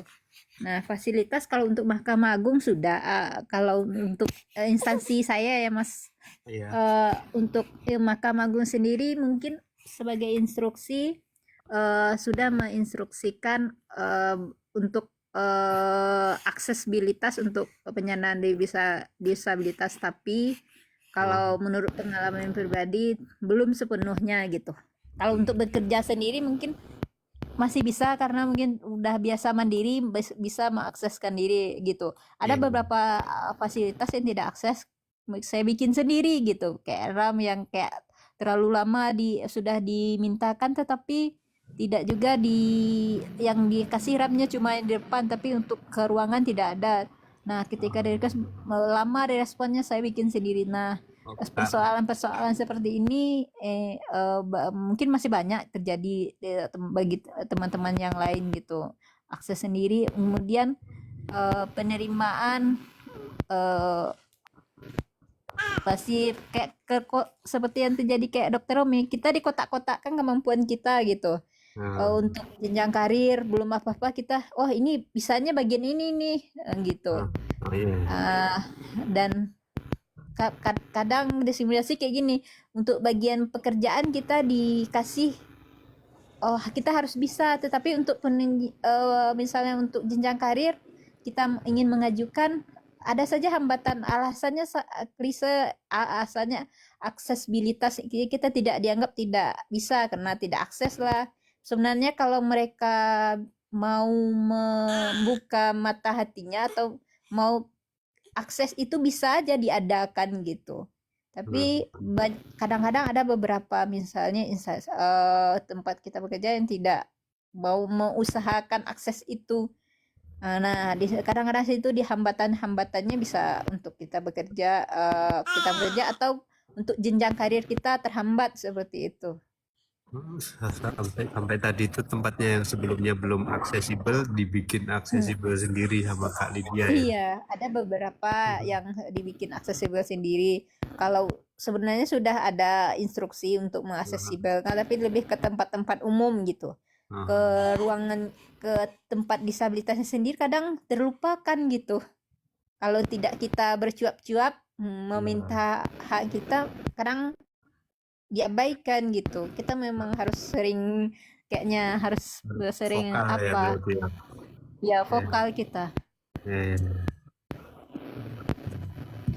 Jadi, mungkin ada yang ingin ini menambahkan pengalamannya di tempat kerja, apakah sudah aksesibel buat teman-teman dan tantangannya? Hmm, ada ya yang ingin menambahkan. Udah, saya lanjut ke pertanyaan selanjutnya ya. Ini pernah nggak sih diremehkan atasan atau rekan kerja pas awal masuk? Terus cara teman-teman membuktikan kinerjanya itu gimana? Ini monggo ada yang punya pengalaman yang seperti ini, monggo dijawab. Tergantung Iya, sih sebenarnya. Hai. Halo. iya, Ya. iya, Dr. Robi. Ya, tergantung sih sebenarnya. Di awal-awal sih iya ya, rasanya orang mandang gitu tuh seperti oh nggak mampu kerja nih. Ya, rasanya pengen setera apa? Menyerah atau gimana? Iya, enggak pernah tuh waktu itu. Waktu itu tuh masih belum apa ya, belum CPNS ya, masih dalam proses honor di puskesmas. Waktu itu awal-awal itu kursi rodanya masih pakai kursi roda rumah sakit ya, itu yang lebar itu. Terus kebetulan saya sendiri perawatnya turun untuk melakukan kegiatan promkes UKGS. Terus itu kan di poli gigi itu kan ada kaca, tapi kacanya kan nggak dikasih stiker gitu kan, nampak dari luar. Jadi pasiennya anak SMA cabut gigi geraham pertama. Itu kan gigi di umur segitu biasanya kan gigi itu kan kuat gitu kalau mau dicabut gitu kan, karena giginya memang tidak patut lagi untuk dipertahankan. Nah jadi lah ini dokter, kok bisa ibu bisa bekerja, bisa cabut gigi bu? Ya bisa lah, saya dokter gigi, saya bisa kerja kok cabut gigi. Setelah itu Ada pasien yang sempat meragukan ya berarti. bener banget. Terus saya cabut giginya, baru mereka minta maaf, bu, maaf ya bu, di awal saya agak ragu, takut nanti anak saya kenapa-kenapa. Ternyata sebentar aja bu cabut giginya ya, maaf ya bu, dan bilang terima kasih. Kalau untuk akses sih sebenarnya emang kita yang harus mengakseskan diri. Misalnya kadang-kadang bilang dulu, misalnya waktu itu di awal RSUD itu kan belum akses sama sekali, untuk jalan lantainya tuh masih agak kasar, agak sulit untuk drol kursi rodanya ke poli kan. Harus bilang dulu sama pihak RSUD-nya. Bantu untuk apa itu, lama itu baru diproses. Sekarang udah alhamdulillah untuk memperbaiki jalan kursi rodanya. Untuk dibikin aksesibelnya itu perlu waktu yang lama ya berarti. Iya benar, tapi harus kita yang mengajukan. Kalau enggak dibilangnya nanti udah berarti dokternya nyaman-nyaman aja, oke aja gitu kan ya. Harus dari kitanya sepertinya ya. Tapi nggak tahu ya kalau di tempat-tempat yang lain udah akses, udah bagus, udah dapat apa ya, diperhatikan. Kalau tempat yang dulu memang harus dibicarakan dulu, diminta dulu baru. Tapi alhamdulillah kok cepat di awalnya tuh bilangnya udah berapa kali ya baru di apa. Tapi syukurlah teman-teman di sana baik-baik juga. Kadang pas mau drawing kursi roda ada juga satpam yang bantu teman-teman sampai ke poli. Pasti Tergantung kitanya sama yang teman-teman kita yang lain ya. Kalau kita oke, mereka juga oke kan. Kitanya baik, mereka pasti juga akan baik. Iya, ya? benar. Izin nambahin boleh? Monggo bisa ditambahkan. Jadi banyak orang, bukan banyak ya, sebagian kecil mungkin, sebagian kecil orang menganggap aksesibilitas itu minta dimanja gitu, padahal enggak. Padahal aksesibilitas itu sama seperti kebutuhan ya. Teman itu datang ke tempat kerja, masuk ke ruangan kerja, duduk di meja kerja gitu misalnya. Itu kita pengen sama mudahnya gitu, kita pengen sama-sama bisa kerja maksimal gitu, bukan minta dimanja tapi bisa kerja maksimal gitu.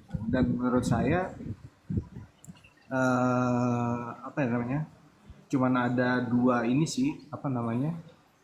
Ada yang aksesibel, ada yang masih belajar gitu. Jadi banyak yang masih belum punya pengalaman, punya karyawan dengan disabilitas gitu. Tempat-tempat kerja instansi itu belum punya pengalaman gitu. Jadi kita ada di sana itu ada pengalaman pertama mereka gitu. Jadi kita wajib ngasih masukan ke atasan atau ke penanggung jawab tempat kerjanya gitu, misalnya biro umumnya atau bagian umumnya gitu, atau bagian SDMO-nya gitu. Jadi kita ngasih masukan itu wajib. Jadi kadang-kadang mereka nggak tahu dan perlu kita kasih tahu gitu. Kalau misalnya yang idealnya itu lebar pintunya segini, berapa senti gitu ya, minimalnya sesuai aturannya misalnya. Terus kelandaian RAM-nya itu kalau udah 20% itu sebenarnya menyulitkan gitu. Perlu bantuan orang lain. Kalau misalnya seperti aturan seperti 6%, 6 derajat atau 5 derajat itu kita bisa mandiri gitu kalau sebagai pengguna kursi roda ya. Terus misalnya dari luar kantor ada guiding block buat teman-teman netra, itu kita jadi mandiri gitu. Kita bisa turun dari kendaraan umum, bisa masuk ke kantor sendiri gitu, nggak perlu ada dibantu sama petugas keamanan gitu. Ya, karena sudah ada guiding block ya. Butuh komunikasi. Jadi jangan putus asa waktu pertama kali datang tempat kerjanya itu belum aksesibel gitu. Seperti Dokter Romi tadi bilang, perlu ngomong gitu, perlu menyampaikan, jangan sampai dikiranya kita nih aman-aman aja, Aman-aman tenang-tenang aja. aja, iya betul.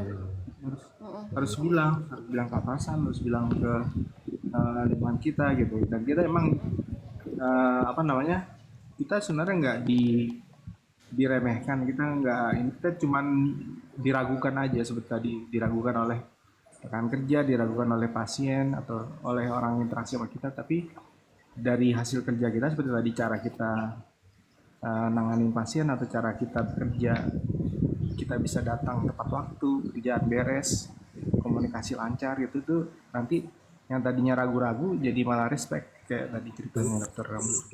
Sudah secara nggak langsung membuktikan kinerjanya ya. Oke, iya benar itu kan. Apalagi kan kalau untuk praktek swasta pasti pasiennya milih-milih ini prakteknya, ini dokternya pakai kursi roda. Kok bisa ya kerja gitu. Beda ya sama instansi pemerintah gitu kan. Oke lah, kita udah terikat ini. Ini di praktek swasta loh, tapi alhamdulillah rezeki nggak kemana kan, orang masih banyak percaya gitu. Tergantung kualitas kerja kita, kompetensi kita, bisa apa enggak kita mengerjakannya. Iya betul.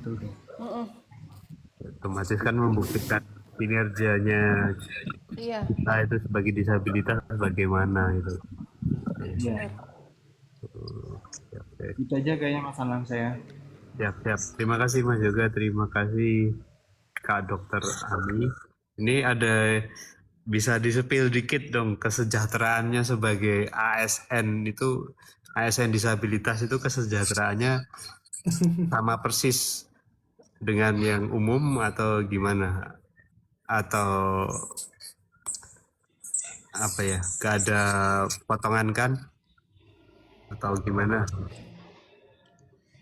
Kalau Ami sih dapat ya kesejahteraannya gaji ya pasti ya.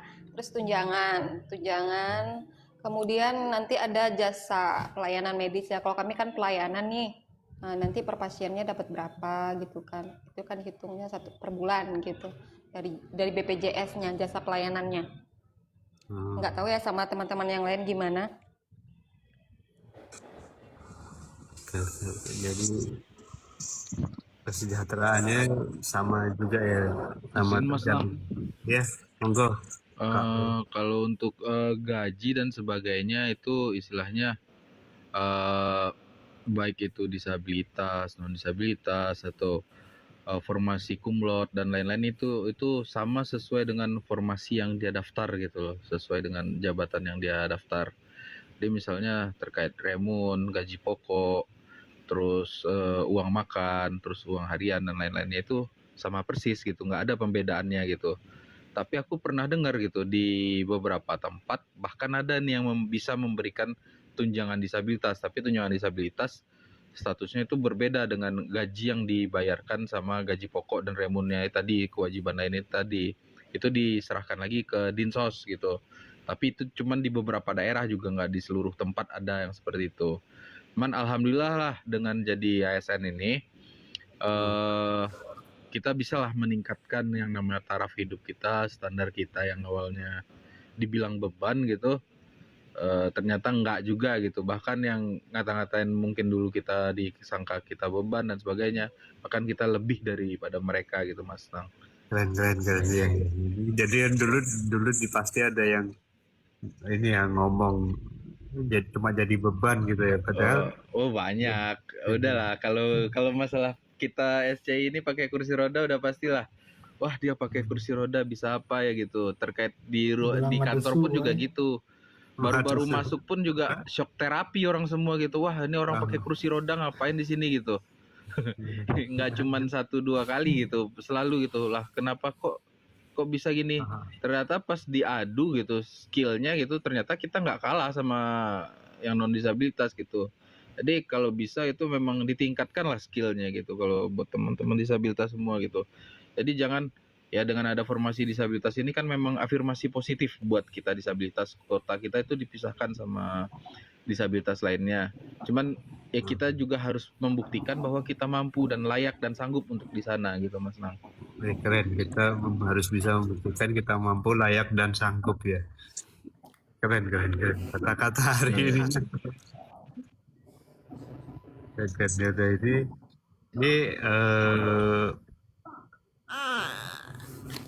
udah sampai. Oh, Arya tuh di spill tuh gajinya tuh Arya.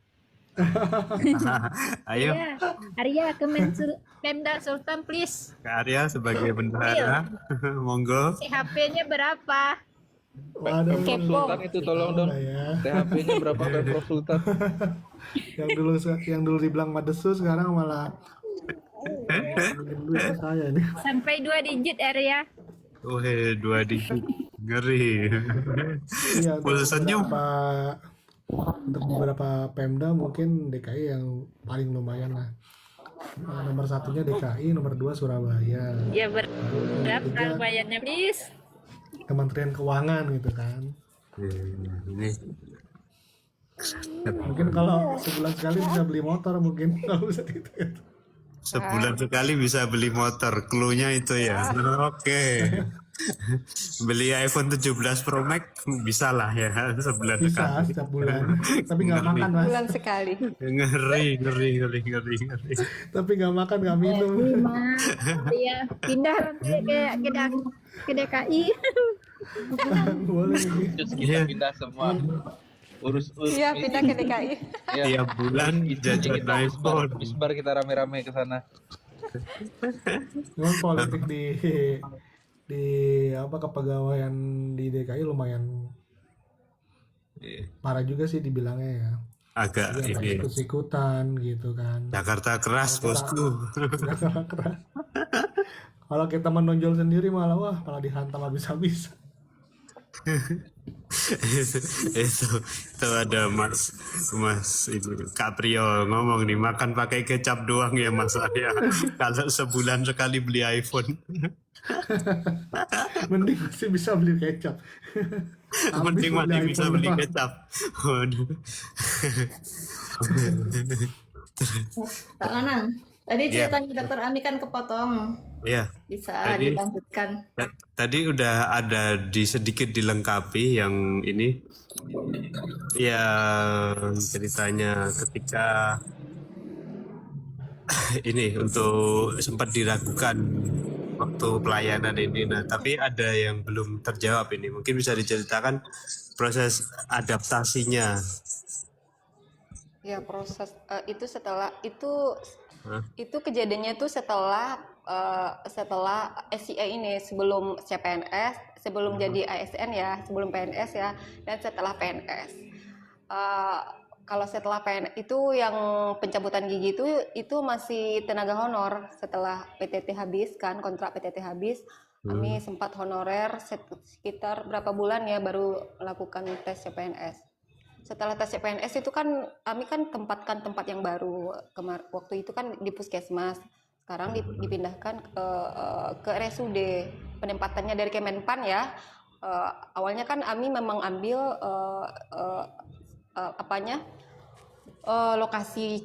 lokasi untuk penempatan PNS Ami itu kan di puskesmas tempat Ami yang kerja.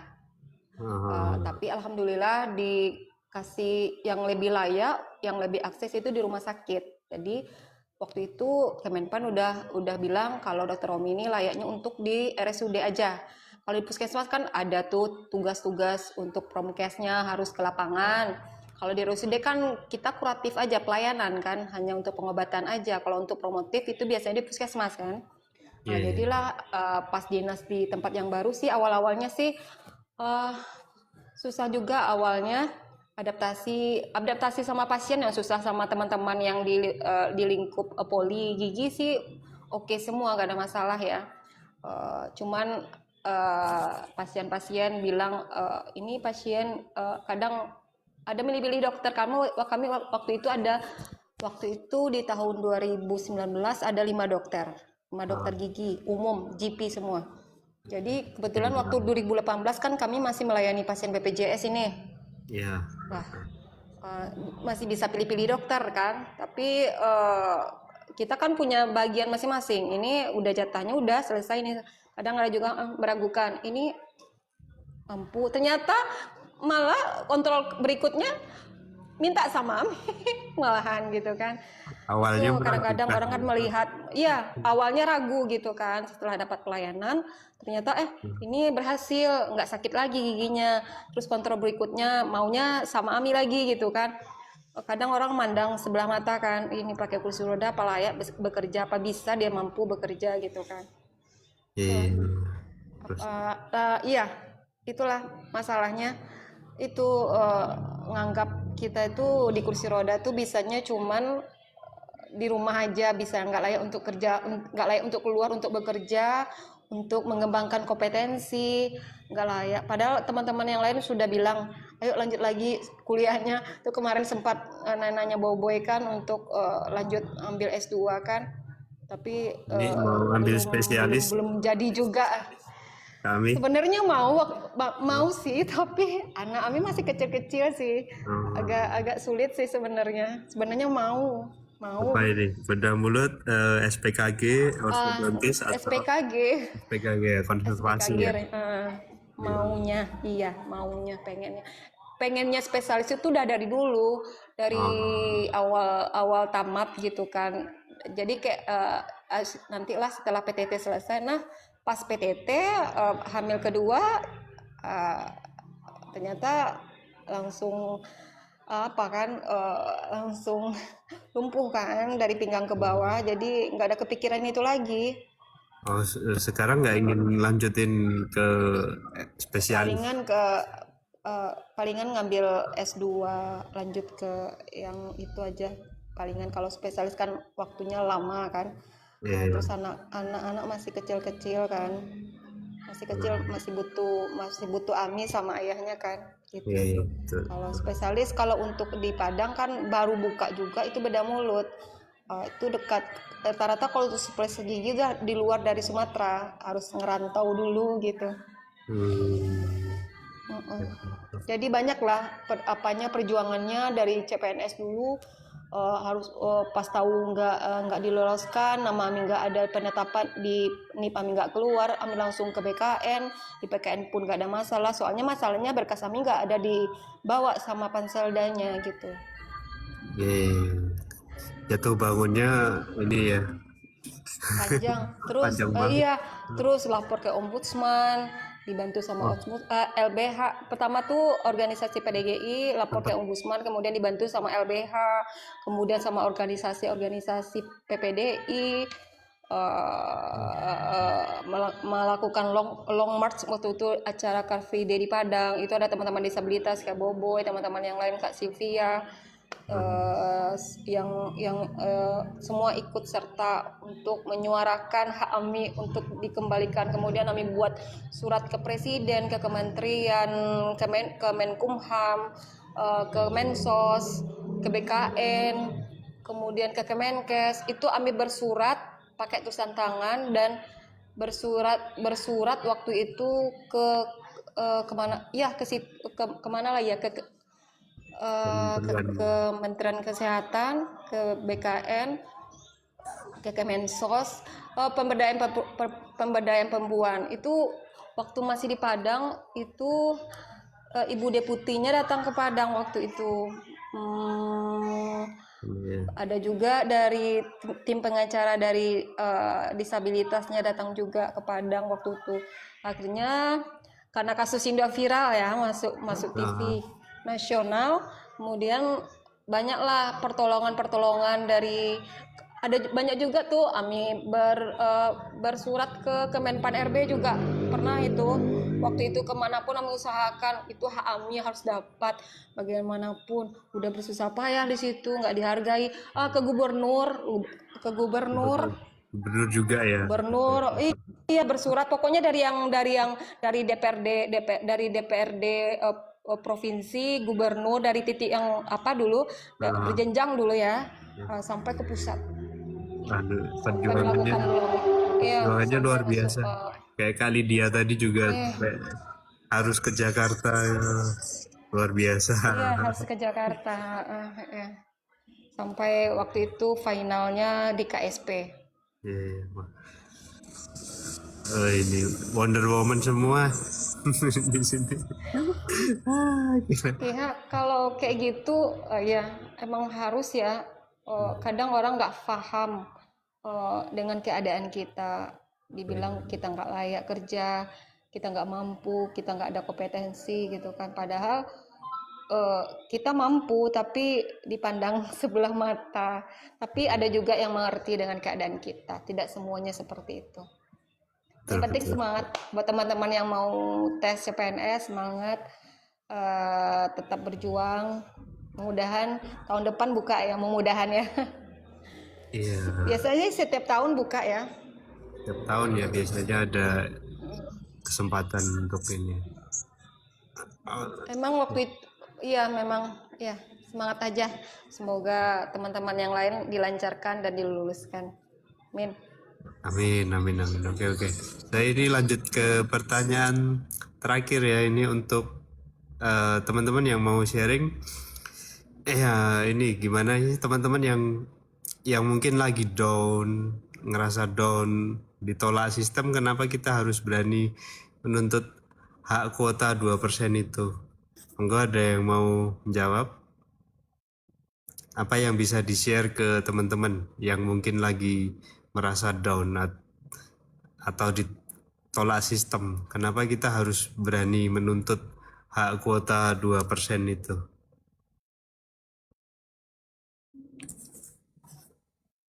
Ada yang ingin menjawab?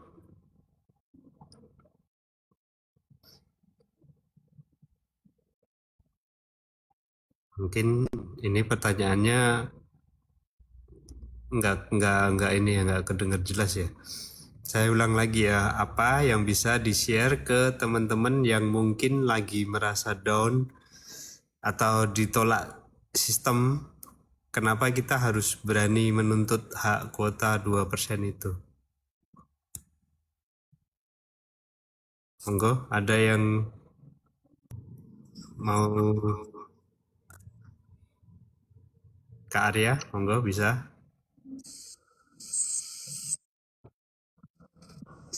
Untuk jadi pegawai Ya, kali dia Lanjut dulu. Saya dulu. Oke. Mungkin kenapa pertanyaannya tentang kenapa kita harus menuntut hak yang 2% itu untuk apa? Kalau saya mungkin gimana ya menerangkannya, bahwa sebenarnya seandainya penerimaan itu lebih inklusif, kita tidak perlu menuntut hak yang 2% itu. Tapi karena kalau tidak dibikin kuota, pemerintah akan lalai gitu. Mereka sebenarnya harusnya tidak bikin kuota seperti itu. Kalau yang bikin kuota kan sekarang itu masih ada pengkotakan dari segi jurusan tertentu gitu. Misalnya Daksa harus jurusan, kebanyakan yang diterima cuma jurusan hukum atau apa. Padahal banyak teman-teman yang lain yang lulusan kuliahnya yang beda gitu. yang misalnya ada kok disabilitas yang istilahnya kayak siapa tahu nanti ada teman disabilitas kuliah di kedokteran gitu.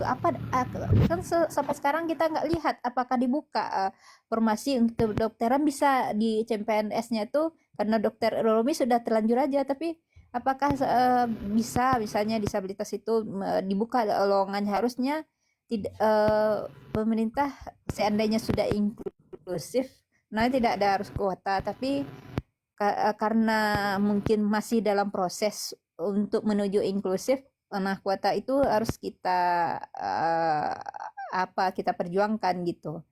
Karena kalau saya ingin idealnya bahwa tidak ada lagi pengkotakan-kotakan, misal jurusan tertentu, misalnya di disabilitas tertentu, karena misalnya yang teman-teman disabilitas yang lain kayak ya yang tuli, yang ternyata banyak mereka terkendala karena keterbatasan dari jenis-jenis disabilitas yang diterima gitu. Padahal kita semua ini butuh pekerjaan gitu, apapun jenis disabilitasnya. Sedangkan kita pas kuliah dulu nggak tahu, misalnya diterima CPNS hanya di urusan ini gitu. Kan tidak semuanya gitu kan, seperti Dinda yang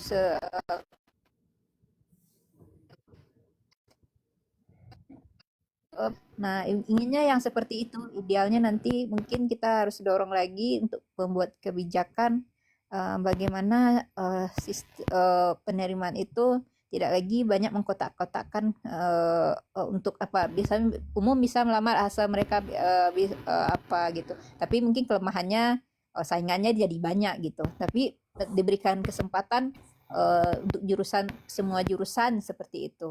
Mungkin seperti itu.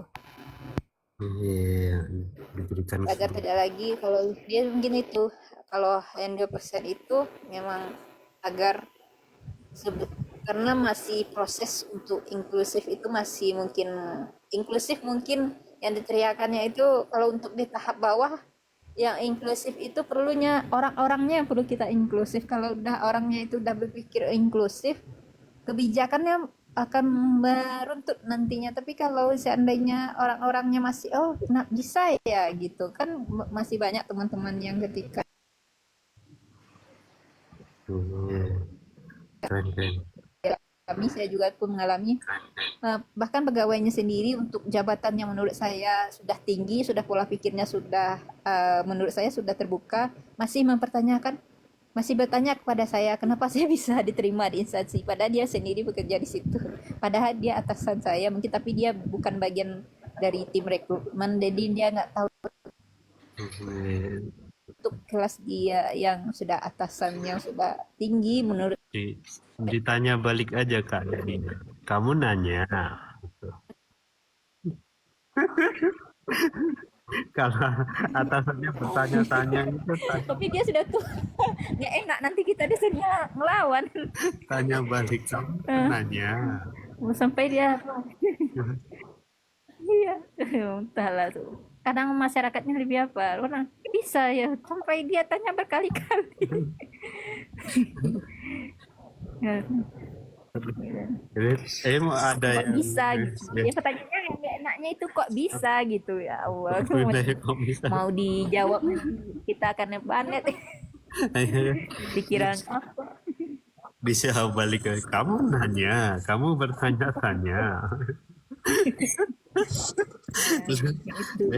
Karena kita punya kompetensi kan pasti ya bisa lah. Iya, padahal kalau jujur ya, kalau seandainya mungkin bukan membanggakan diri, tapi ada kok yang mungkin kinerjanya di instansi itu yang mungkin absen pagi pulang sore gitu, jauh lebih dari kinerja kita yang istilahnya kita nggak makan gaji buta gitu, kita nggak juga ingin seperti itu gitu. Tapi kan kembali lagi ya, lingkungan kadang dapat lingkungan yang baik gitu, tapi beberapa kali juga tidak dapat lingkungan yang welcome juga. Sudah diwakilkan ini jawaban dari pertanyaan ini oleh Kak Lydia. Keren. Mungkin ini biar nggak overtime, saya boleh ya lanjut ke pertanyaan untuk audiens. Kalau ada yang audiens yang mau nanya, mungkin ini berapa pertanyaan nih? Sebenarnya udah overtime banyak nih. Atau ke Kak siapa? Tadi Kak Arthur, Kak Priyo ya, yang ada yang nanya ini. Untuk disabilitas, khususnya pengguna kursi roda, apakah pendidikan SMU bisa masuk untuk ikut CPNS? Mungkin ada yang bisa menjawab atau gimana ini? SMU yang berkursi roda, pendidikan terakhirnya SMU, apakah bisa masuk untuk ikut CPNS? Aku bantu izin jawab ya Mas Nang. Monggo. Ya, kebetulan kalau untuk di formasi dengan lulusan SMU itu emang sudah rada minim sekarang Mas Nang. Untuk yang terakhir aku tahu yang buka untuk SMU itu di Kejaksaan. Dan di Kejaksaan yang untuk SMU itu pun juga statusnya penjaga tahanan. Nah, Penjaga tahanan kalau berkursi nah, roda gimana ini? iya penjaga tahanan kalau berkursi roda gimana? Cuman kalau nggak salah aku kemarin dia buka loh. Ah, Dia buka kok untuk disabilitas, cuman dengan status kondisi disabilitasnya itu yang derajat 1 dia minta. Jadi dengan atau tanpa alat bantu dan bisa mempertahankan tubuh. Jadi kemungkinan kayak yang buta mata sebelah atau mungkin cuman putus jari tangan gitu loh. Mungkin yang disabilitas yang statusnya ringan-ringan gitu loh Mas Lang, bukan yang berat-berat. Cuma rata-rata sih memang benar udah mulai habis sekarang itu formasi disabilitas formasi di CPNS yang untuk jalur SMU habis. Oh, sekarang berarti minimal apa? D3 atau S1? D3 dan S1 yang paling banyak. SMU itu masih ada, cuman yang aku tahu kemarin cuman ada di Kejaksaan yang tahun kemarin. Untuk yang derajatnya disabilitas 1. itu juga yang derajat 1 ya? Iya. Nggak kebayang kalau yang berkursi roda jaga lapas tadi. Kalau kita jaga lapas, kita yang digebukin sama napian. Tapi dijorokin aja jorokin. Iya, dijorokin. Baru masuk hari pertama kelar day one. Ketemu John Tapi Kay lagi. kalau kemungkinan sih kalau bagian administrasi di lapas mungkin masih bisa sih gitu. Cuman kita mesti mencarilah itu yang seperti aku bilang tadi itu, carilah kalau dapat instansi-instansi yang masih terbuka dan mau menerima masukan. Nah, jangan instansi yang istilahnya bebal gitu. Kalau kita masuk tahu-taunya kamu ngapain daftar di sini gitu dulu gitu. Jangan sampai instansi yang seperti itu. Kita harus tahu ya juga gitu instansinya ini mau nggak untuk bekerja sama dengan kita gitu teman-teman. Oke. Ini sama ada satu lagi pertanyaan untuk Kak Yoga. Kak Yoga mau tanya, ini dari Kak Firman pertanyaannya. Kak Yoga mau tanya, analis kebijakan itu job desk-nya seperti apa aja? Monggo Kak Yoga.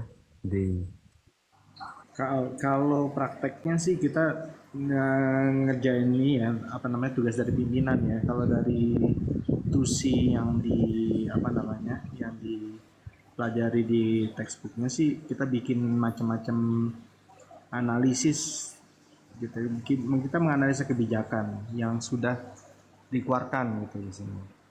Kita menganalisis itu dalam artian ngelihat dampaknya, ngelihat manfaatnya atau ngelihat kelemahannya, kekurangannya gitu. Jadi kita bisa ngasih masukan tentang perbaikan atau tentang reaksi masyarakat atau reaksi kemanfaatannya gitu. Tapi kalau prakteknya di kantor sih kita kebanyakan ngerjain tugas dari pimpinan aja gitu, dan kebetulan memang diserahin tugasnya ya terkait itu gitu. Kita bisa kasih telah staff atau polisi brief atau paper lain gitu terkait kebijakan gitu. Atau kita misal jika ada rapat yang terkait kebijakan kita diharapkan untuk ngasih masukan gitu, biasanya gitu. Kalau misalnya pengen tahu lebih banyak sih ada di ini ya textbooknya ya. Kalau misalnya mau belajar di situ ada teori-teorinya. Oh iya, kalau misalnya tertarik di analisis kebijakan ini, pengalaman saya waktu ujian itu kan saya belajarnya banyak kan di YouTube ya. Kita belajar dari, kita pengen cepat bisa gitu. Jadi saya belajarnya sebagian besar di situ, terus sebagian kecil baru buka di bukunya, textbooknya. Tapi ternyata pas ujian itu materi yang diujikan kebanyakan dari buku. Jadi kalau misalnya untuk kelulusan sih sebaiknya sih belajar buku juga jangan lupa gitu. Selain kita kuasai apa namanya materi-materi yang ada di YouTube gitu. Oh, seperti Banyaknya Kak Boy tadi ya. Iya. bisa juga tentang ini misalnya kejadian yang barusan di masyarakat yang lagi viral atau apa gitu. Kita bisa, tapi kita melihatnya dari sisi kebijakan kenapa bisa terjadi gitu, atau sebenarnya itu terjadi karena apa? Karena ketidakpatuhan terhadap kebijakan yang sudah dikeluarkan, atau sebaliknya kebijakannya itu malah menjerumuskan gitu, bisa jadi gitu. Jadi kita setiap ada kejadian atau peristiwa atau apa yang terkait kebijakan atau bisa dikurangi dampaknya atau bisa dicegah lewat kebijakan, itu kita bisa ngasih masukan di situ. Keren. Ini berarti analis kebijakan tuh kita harus banyak-banyak belajar tentang ini ya tadi.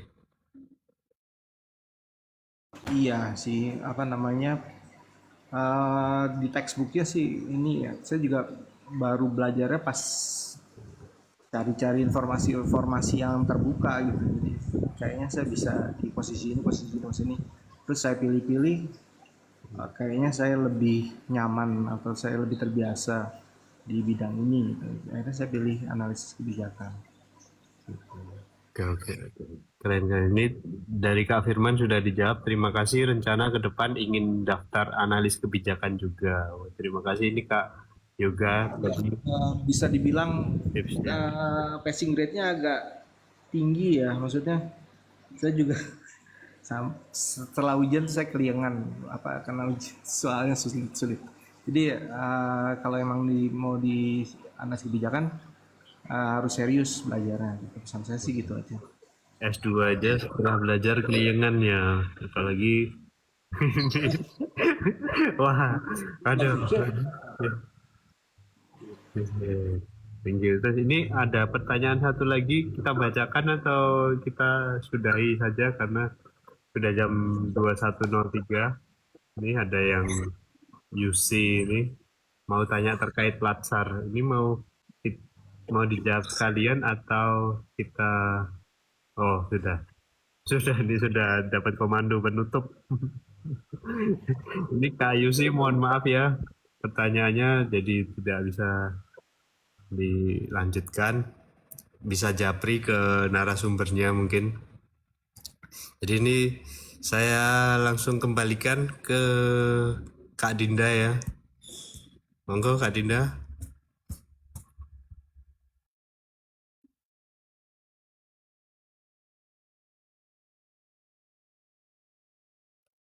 Mohon maaf masih di mute.